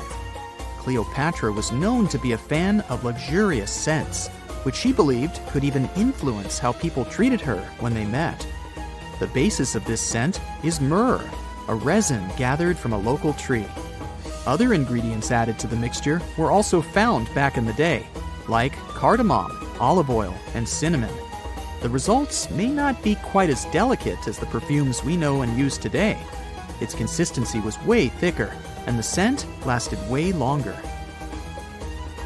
When she was at the height of her power, Cleopatra might have been the richest person in the world. Back in the day, she ruled over a territory that stretched across the Mediterranean, from modern-day Libya in the west through Egypt to Syria in the east. This is the largest territory ever ruled over by a woman. In today's currency, her worth might have been somewhere around $95 billion. The calendars we use today may have been introduced by Cleopatra herself. She presented the idea of leap years and leap days to Caesar, the Roman emperor she was known to have been close with. Taking her advice, Caesar made these adjustments part of the official Roman calendar. The ancient Egyptians already knew the year was longer than precisely 365 days. They discovered this by studying the brightest star in the sky, called Sirius, and concluded that a year is actually 365 and 1/4 days long. It was Elizabeth Taylor that famously introduced Cleopatra to pop culture when she played her in the 1963 film bearing the same name. Up until that point, it was the most expensive film ever made. It was originally supposed to cost somewhere around $2 million, but ended up costing a mind-boggling $44 million. That's mostly because of script and production issues. To make this iconic movie, producers created 79 sets from scratch, as well as over 26,000 costumes for the cast. Elizabeth Taylor's Cleopatra costumes alone cost somewhere around $200,000. Thankfully for the producers, the movie made headlines and was well received by critics, making it a box office success. A lot of people associate Cleopatra with another famous Egyptian ruler, King Tutankhamun, nicknamed King Tut. Surprisingly, apart from both of them being Egyptian pharaohs, they have nothing else in common. For starters, King Tut lived around 1,300 years before Cleopatra did, and there is also no connection regarding their ancestry. Cleopatra had Macedonian Greek roots, while King Tut was a native Egyptian. So looky here, scientists discovered ancient artifacts near King Tut's tomb. Turns out, his VIP final resting place looks more like a public graveyard with about a dozen wooden coffins that's been there for around 3,600 years. Now, okay, I might have exaggerated a tad. The 11 tombs weren't exactly right next to King Tut, but they were close, near the same city of Luxor. New findings in Egyptian tombs can help us piece together what life was like in ancient Egypt. And guess what? Ancient Egyptians seem to have been remarkably like us, modern humans. Say, the women have always loved jewelry, and archaeologists retrieved a beautifully made necklace with 30 amethyst beads and 2 agate beads, plus a hippo head amulet. Bet it was all the rage back then. Researchers also discovered 2 copper mirrors. One had a handle shaped like a lotus, and the other was decorated with Hathor, the ancient Egyptian deity of the sky, women, fertility, and love. These recent excavations near Tutankhamun's burial site led to another jaw-dropping revelation. For the first time in thousands of years, fragments of Queen Hatshepsut's Valley Temple were uncovered. This fearless woman was thought to be the second female pharaoh, who ruled with both courage and wisdom, leaving a legacy as solid as the stones themselves. Her temple, hidden for ages, opens a window into a time filled with power, intrigue, and spiritual devotion. Archaeologists found over 1,000 beautifully decorated stone blocks on the outskirts of Hatshepsut's funerary temple. There were very few women who managed to take the throne in ancient Egypt. Another tomb was found nearby, and it belonged to the overseer of Queen Teti Sheri's palace, whose name was Jehuti-Mez. Queen Hatshepsut seems to have even more tombs, aces up her sleeve. These tombs were carved into the rock instead of being built as pyramids, showing a unique ancient perspective on how to protect the soul in the afterlife. Experts managed to retrieve some cool ancient pieces from the site. Toys made of clay, mummy masks, winged scarabs, and some amulets. Sadly, there surely used to be way more artifacts, but over the last centuries, there have been people other than archaeologists to stumble upon this site. It's likely that looters got to these tombs before them and may have taken some valuable items. But they did leave behind some cool stuff for the researchers, like pottery used for offerings of bread and meat, along with archers' bows that connect the tomb's owners to the Egyptian military. Meanwhile, soul protection is way more important than you might think, especially if you're roaming around Luxor looking for ancient secrets. You aren't scared of King Tut's curse, are you? Let me tell you what happened to those who weren't scared, but promise me to take it with a dash of salt, okay? For years, Egyptologists, especially those who believed in paranormal activity, were convinced that there was an unsettling curse surrounding Tutankhamun's archaeological discoveries. This belief stemmed from the mysterious and untimely demise of several excavators who discovered the tomb in 1922 with no logical explanation for why they passed away. It was just easier to chalk it up to something supernatural and avoid the whole mess. But it turns out it wasn't a curse at all. It was likely the radiation that caused those excavators to perish. Now, you might wonder where the radiation came from. After all, while radioactivity was discovered in the 19th century, ancient Egyptians, despite their impressive pyramids, didn't have any radium lying around to make Tut's tomb glow like crazy. So, what could be the real story? It might have been toxic waste behind it all. Toxic levels of radiation from uranium and hazardous waste have been lurking inside the tomb since it was sealed over 3,000 years ago. The burial chamber of Tutankhamun's tomb reportedly has such high radiation levels that anyone who steps inside could easily end up with a fatal dose of radiation sickness or an incurable condition. By the way, you can have a somewhat similar level of radioactivity if you don't get rid of those moldy dinner leftovers you left to perish in your fridge a month ago. But this radioactivity isn't exclusive to Tutankhamun's tomb. Ancient Egyptian artifacts discovery is rewarding yet dangerous due to unusually high radiation levels in Old Kingdom tombs all over Egypt. Geiger counters have detected radiation at 2 sites near the Giza pyramids, and radon, a radioactive gas, has been found in several underground tombs in Saqqara. Interestingly, experts believe that the builders of these ancient tombs were aware of the toxins, as some eerie warnings were carved into the walls of many tombs.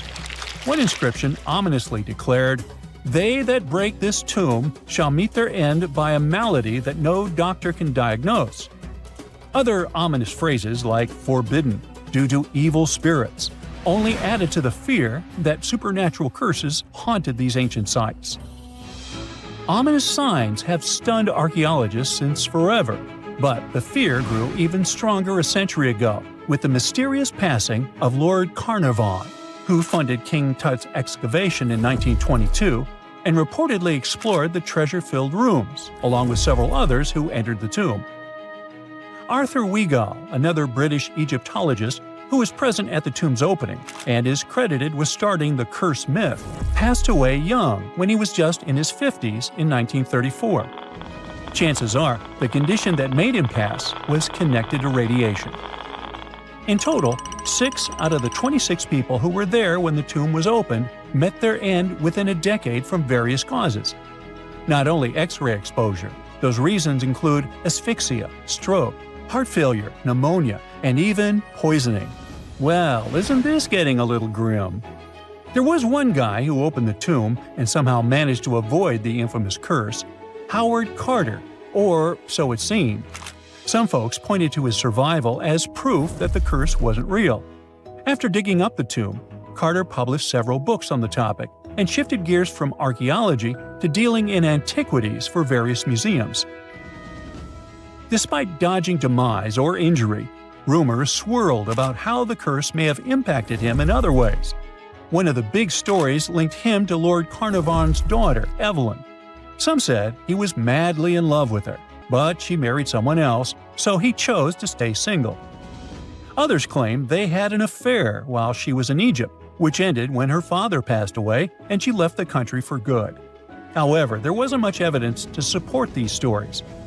Evelyn was just 6 when they met, and they remained friends until his last breath. She was even one of the few attendees at his funeral, but denied any romantic involvement, saying they weren't that close. A year after the revolutionary discovery near King Tut's tomb, Evelyn married politician Sir Brograve Beauchamp and had a daughter. That same year, Beauchamp toured the tomb with his parents, guided by Carter himself. Carter never married and, aside from those posthumous rumors about Evelyn, had no other romantic connections. While the curse adds an intriguing twist to his life story, His tendency to keep relationships at arm's length was evident long before the tomb was opened. It seemed Carter just wasn't a people person. In 1939, after battling a serious illness, he ultimately succumbed to fate. He was 64, which was a pretty common life expectancy in the UK back then, so no one really thought it was off and linked it to an ancient curse. When he passed, it turned out he had several artifacts from Tutankhamun's tomb in his London apartment, which were eventually sent back to Egypt, marking what some viewed as the curse's end. Who knows? Maybe if he hadn't had all those ancient souvenirs at his place, he would have lived way longer. But all the other demises might seem off. The curse theory was likely fueled by some strange events during the excavation. Carnarvon got a mosquito bite that became severely infected, and around the time they opened the tomb, Cairo experienced a bizarre power outage in a freak sandstorm. Back in England, the Earl's dog, Susie, managed to escape from Carnarvon's house and began barking frantically at seemingly nothing. At least that's what the staff and family saw. Strangely enough, at the very moment her owner's heart stopped, Susie started howling and fell down without showing any signs of life. Maybe radiation didn't play a crucial role after all, and those were indeed ancient artifacts from King Tut's tomb that made them all perish. Spooky, huh? We all know some iconic symbols. The Statue of Liberty screams USA. The Eiffel Tower represents Paris. And this mask? Undoubtedly, it's Tutankhamun's, right? Sometimes it feels like historians have squeezed every last drop out of the King Tut story. But guess what? The most obvious details often slip right under our noses. Like the fact that this famous mask didn't actually belong to him, nor was it ever meant for him. Stick with me for the details. Can we get a close-up of that mask? Thanks. See those holes? Yep, they're for earrings. And no, it's not that they had anything against jewelry, but back in ancient Egypt, earrings were typically worn by high-status women or kids. Now, if you know your history, you might say, but Tut was a boy king, wasn't he? You're spot on. He began his reign at just 9 years old. Sadly, that didn't last long as he passed away at a very young age. So when he was 9, he might have worn earrings, but he probably took them off when he hit that no earrings age. Sounds reasonable, right? Actually, not quite. That would have been pretty strange since nobody expected him to pass away young. Certainly not at 9. So no one was preparing a kid's mask for a burial. It's this untimely demise that suggests the mask used was simply the best option available when Tut passed away. There are more clues pointing to the idea that the mask was found in a hurry. Let's think about this. Even though Tut was mummified and his body could wait a bit, his loved ones wanted him to reach the afterlife ASAP. Some experts even believe the paint in the tomb was still wet when it was sealed. But look at his mask. It's a masterpiece. There's no way it was made in a rush. It's way more elaborate than other simpler cartonnage pieces. The renowned mask of King Tut stands 21 inches tall, adorned with precious stones, and features a golden beard that weighs 5.5 pounds, making the entire mask 22.5 pounds. Okay, I'm a bit confused here. So it seems like it was probably a kid's mask, but it had a beard? I've never seen a 9-year-old with a goatee, and I'm guessing you haven't either. Just think about it. A grown man's face compared to a kid's face. Fun fact for you, our faces pretty much stopped growing at the age of 16, so by 19, Tut would have definitely had the face of an adult man. Can you imagine trying to fit a relatively small kid's mask on a grown man? That would have been super embarrassing, and no one would have let that happen. Right, let's dismiss the kids theory. Now the second option, if you remember, is that the mask could have originally belonged to a woman. This is where the beard theory comes into play. Some researchers believe the beard might have been added later on. Here's another twist. What if the mask was actually made for Nefertiti herself, who ended up maskless? In this case, there are two discoveries. Two birds with one stone. For now, it sounds like a conspiracy theory, I know. But let's give it a shot and delve deeper into the details. So, Tut passed away in around 1323 BCE, probably due to malaria. He had other health issues too, like when he broke his leg, and records suggest he wasn't in the best shape. As for Nefertiti, we have no solid data about her demise. Plus, nobody knows exactly when or where she was buried. The supposed year when she passed away is around 1330 BCE, but she could have lived longer, and the mask was intended and prepared for her. Or maybe they just took her mask right from the burial chamber. After all, they were family. Well, sort of. She was said to be his stepmom, having been married to Akhenaten, who was likely Tut's father. But this is not 100% accurate. Some scientists doubt it. Ah, these ancient Egyptian families. It's hard to keep track of who's who. I know, you're not yet convinced that Tut wore a lady's mask. Let me share one more theory with you. Meet Howard Carter, the enthusiastic archaeologist who discovered Tutankhamun's tomb. It was located in the Valley of Kings outside Luxor and, to everyone's surprise, was nearly intact. When he entered, he noticed something odd.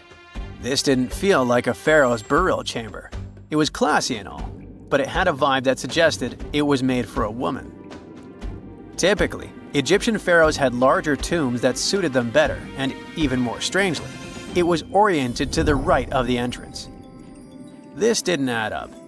That orientation was typical for female chambers, which Egyptian queens used.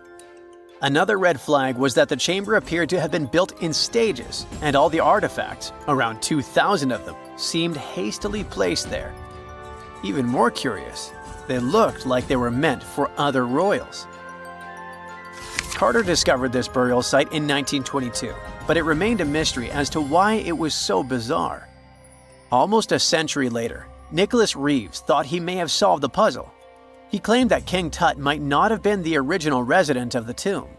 Instead, he suggested that the undisturbed resting place of the legendary Queen Nefertiti could be hidden behind the walls of the boy king's burial chamber.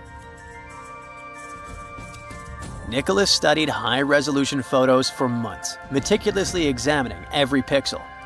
One day, he focused on detailed scans that revealed the texture of the tomb's walls beneath layers of paint. He spotted what he believed to be outlines of two doorways that had been blocked and plastered over to hide them from view. The more he looked, the more it seemed real. Could it be a tomb within a tomb?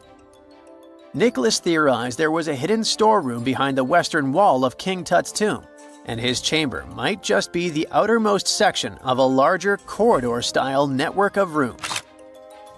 It all sounds fancy, but sorry to break it to you, Reeves' theory was debunked. To find out if he was onto something, experts had to use ground-penetrating radar to see the unseen. Reeves' idea was that if there were gaps, it could indicate the presence of additional rooms. And at first, in 2015, one expert even thought he had found a hidden room. But the glory didn't last for long. A year later, after double-checking, it turned out there were no hidden doorways. By the way, Nefertiti isn't the only legendary woman from Egypt whose burial site remains a captivating mystery. There's a cool legend about Cleopatra that you might enjoy. It's said that she once declared, "No man will ever find my tomb." Kind of fitting, right? After all, the person who's come closest to uncovering her final resting place is a woman. Fast forward a few millennia after she passed away, and while no man has located it, archaeologist Kathleen Martinez believes she might have cracked the code. She's been on the quest for Cleopatra VII's tomb for nearly 20 years, and recently discovered a bust that she thinks represents the famous queen. However, not everyone is on board with her claim. Some experts argue that the bust doesn't resemble Cleopatra at all. Alongside this intriguing marble statue, Martinez's team also unearthed 337 coins, some of which, less controversially, feature Cleopatra's likeness. But the real part is that it's still not officially confirmed. There's no doubt about the existence of the small bust. It's carved from white marble, fits in one hand, and shows a woman wearing a royal crown, according to a translated statement from the Egyptian Ministry of Tourism and Antiquities. The big question, though, is who it actually depicts.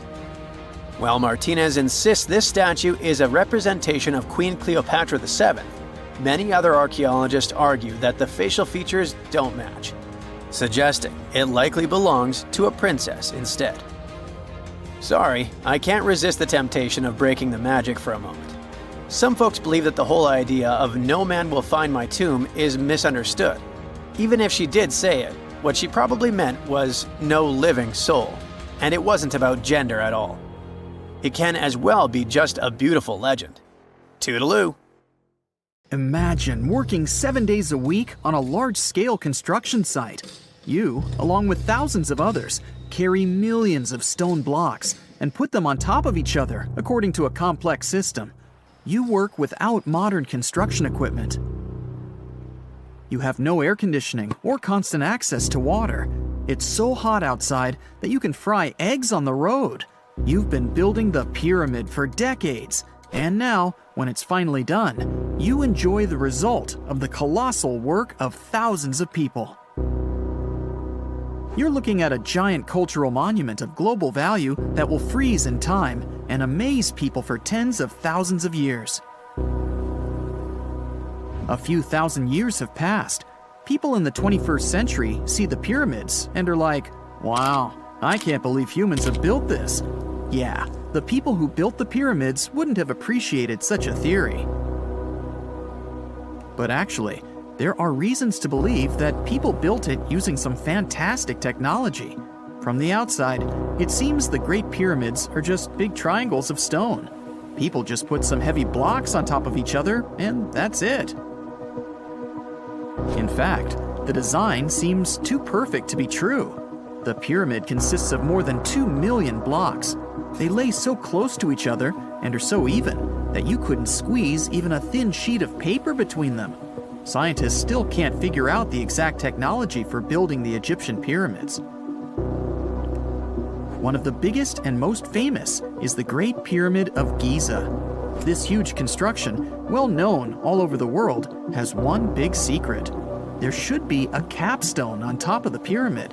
It's a triangular-shaped stone block, a small pyramid on top of a huge one. It's also called a pyramidion. The builders of ancient Egypt made it out of granite and limestone and covered it with gold.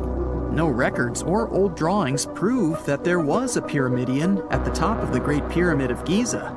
But there's another ancient Egyptian structure with such a triangle, the Red Pyramid. It was built before the Great One, and its capstone has survived to this day. Archaeologists have found and reconstructed it. But where could the capstone of the Great Pyramid be? It's a mystery that still has no answer. Some are sure that some thieves have stolen it from the top. Maybe they just climbed up and pushed the pyramidion down. It makes perfect sense. The capstone was probably the most valuable element of the pyramid.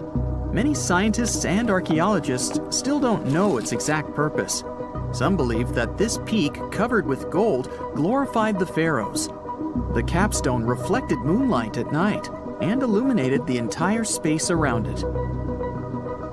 During the day, the capstone reflected sunlight with its shiny surface. You could have noticed it from afar. The top of the pyramid was a kind of guiding star for lost travelers. All other stone blocks of the pyramid consist of limestone. People polished them to make them look shiny. In the past, they were even glowing and reflected light. You could see glowing pyramids from space, although they looked like tiny lights. Over thousands of years, winds, sandstorms, and rains have changed the pyramid's appearance. If people had taken care of them all this time, they would have looked like something out of science fiction movies, or the pyramids from Las Vegas. But unfortunately, we will never see their original appearance. Some archaeologists and scientists believe that the capstone could absorb the sun's energy and distribute it evenly throughout the pyramid. No one knows precisely why the Egyptians needed this technology. There's a theory the pyramids are ancient energy systems. The pharaohs applied this energy to use some unique technologies that were more advanced than all the achievements of the 21st century. and the triangular shape of the pyramids was ideal for boosting this electromagnetic energy. In theory, solar radiation, or electromagnetic forces, accumulated at the top of the pyramid, filled the inner rooms, and then went down the walls to the base. Any surface distortion could prevent the flow from spreading, so they had to create a perfectly smooth surface. That's why they installed the blocks so that nobody could squeeze a needle or razor blade between them. Many people believe in this theory because they built the pyramids from limestone. This material can hold energy inside itself. In the inner part, they created granite deposits to cause air ionization, that is, to create an electric charge.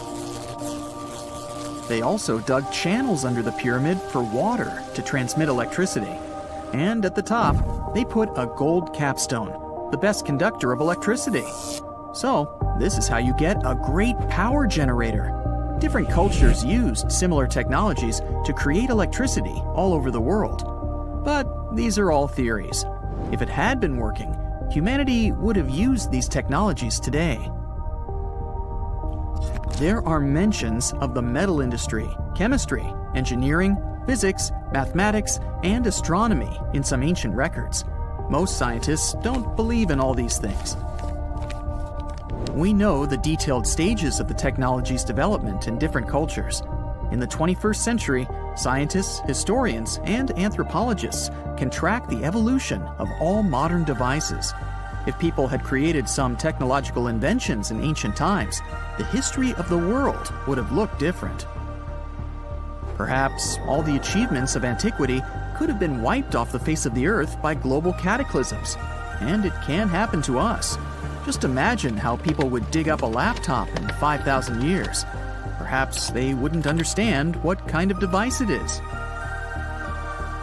Another Egyptian wonder surrounded by mystery is the statue of the Sphinx. The Egyptians carved it out of a single massive piece of limestone about 4.5 thousand years ago.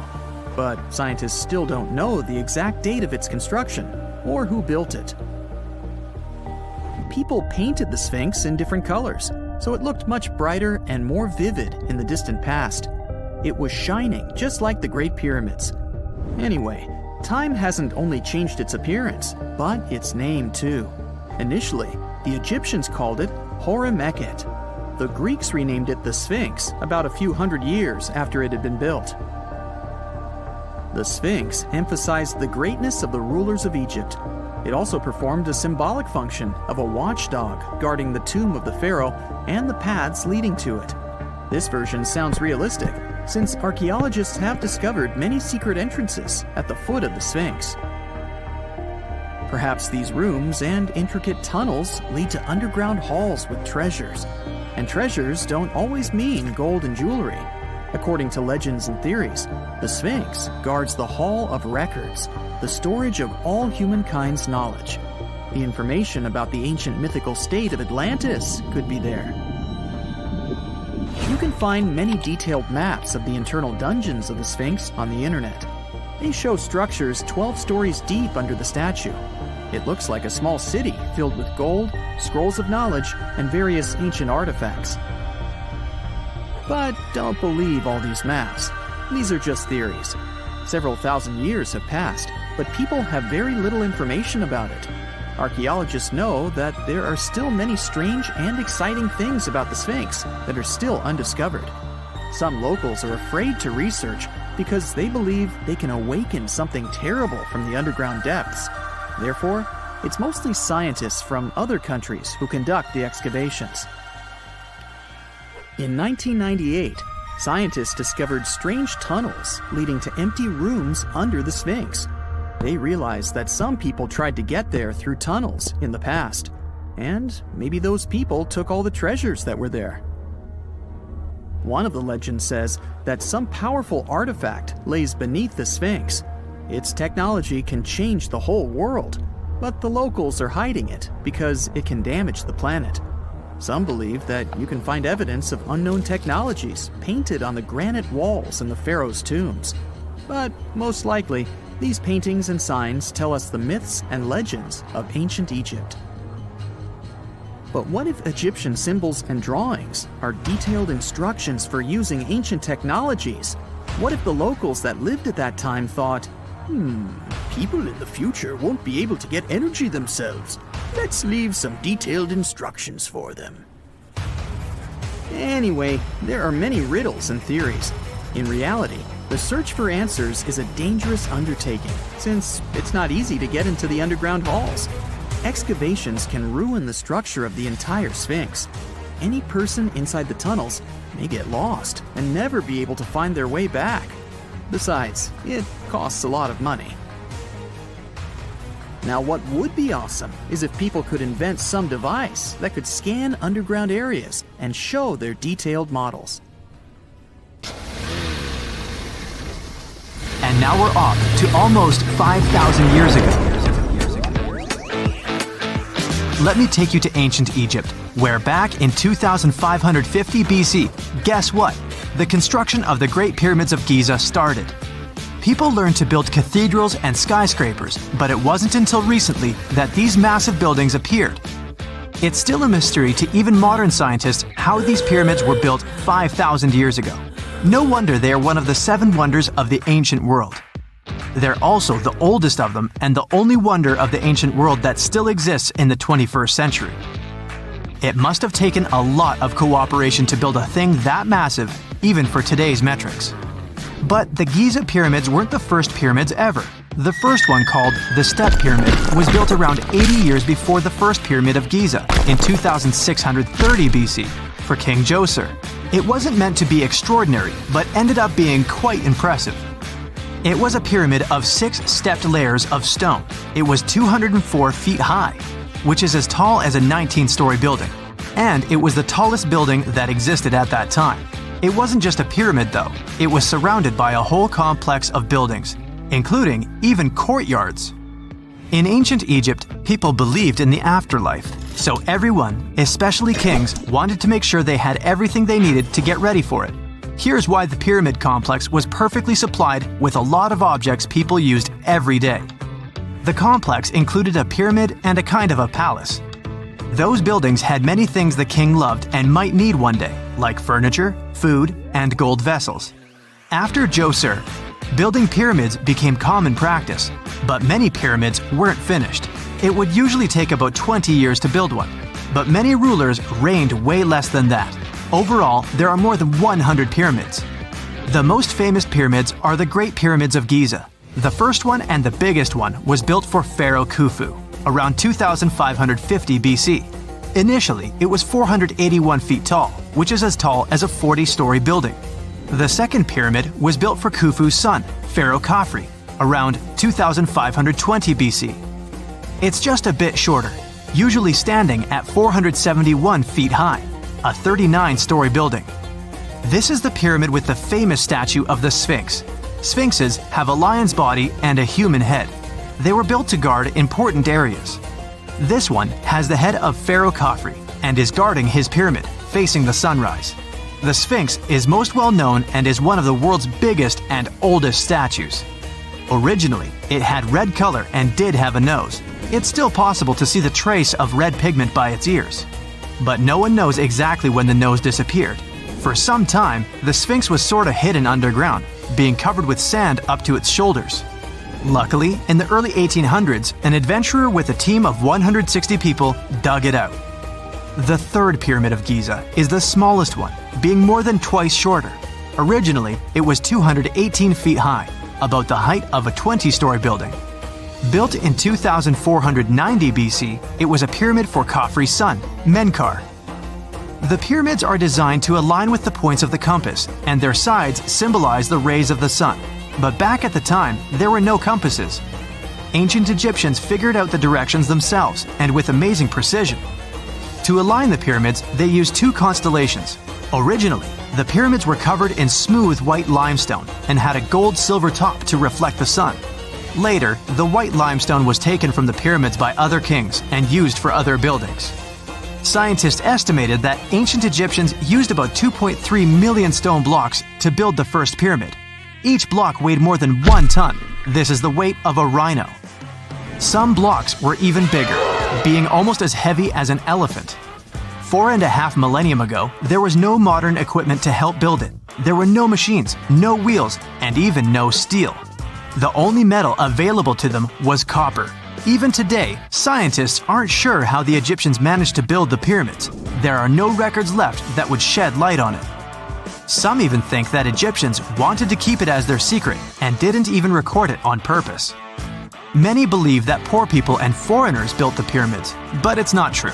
Actually, the builders were very skilled workers, and they were fed and paid well. The archaeologists claim that the builders lived in a nearby temporary city and were a highly organized community with a strong leader.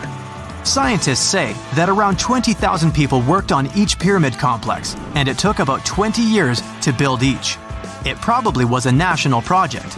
The construction site was large in resources, and food and essentials were likely to be contributed from all parts of Egypt.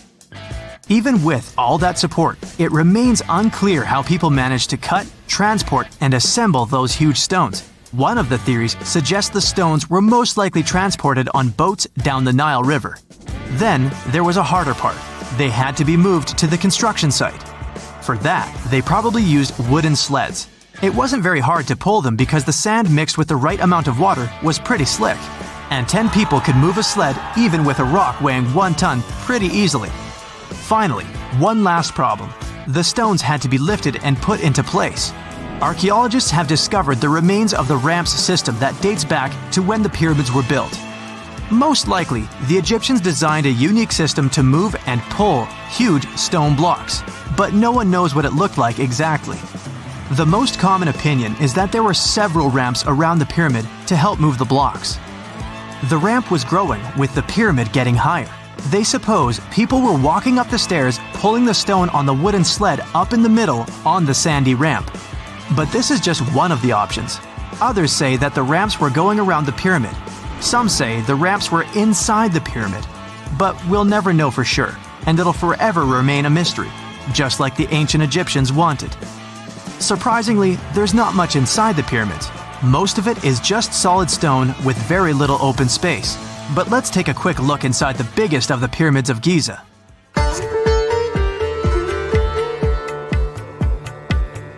From the entrance, there are 2 stairs, one going down and the other one going up.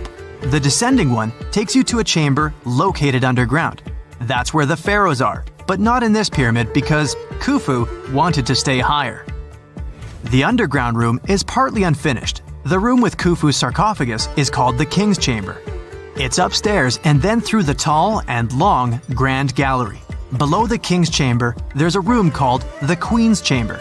There are no queens though, and no one is sure why the room is called this. Unfortunately, none of these have any hieroglyphs on the wall. They're just bare. If you want to see them, you should go to the other rooms that are decorated. Those pieces of art are depictions of ancient Egypt's culture and daily life. The texts allow researchers to study their language and grammar. Sadly, the treasures that once were here in the pyramid are long stolen. From that room, there are several tunnels for an unknown purpose. There are many tunnels and passages inside the pyramids. There are many chambers and shafts and secret ways. Scientists have been sending little robots with cameras there for some decades already. And the robots did discover another chamber a bit upstairs with hieroglyphs on the walls. But even today, much of the pyramids is still unknown, and there's no so-called building plan of the pyramids.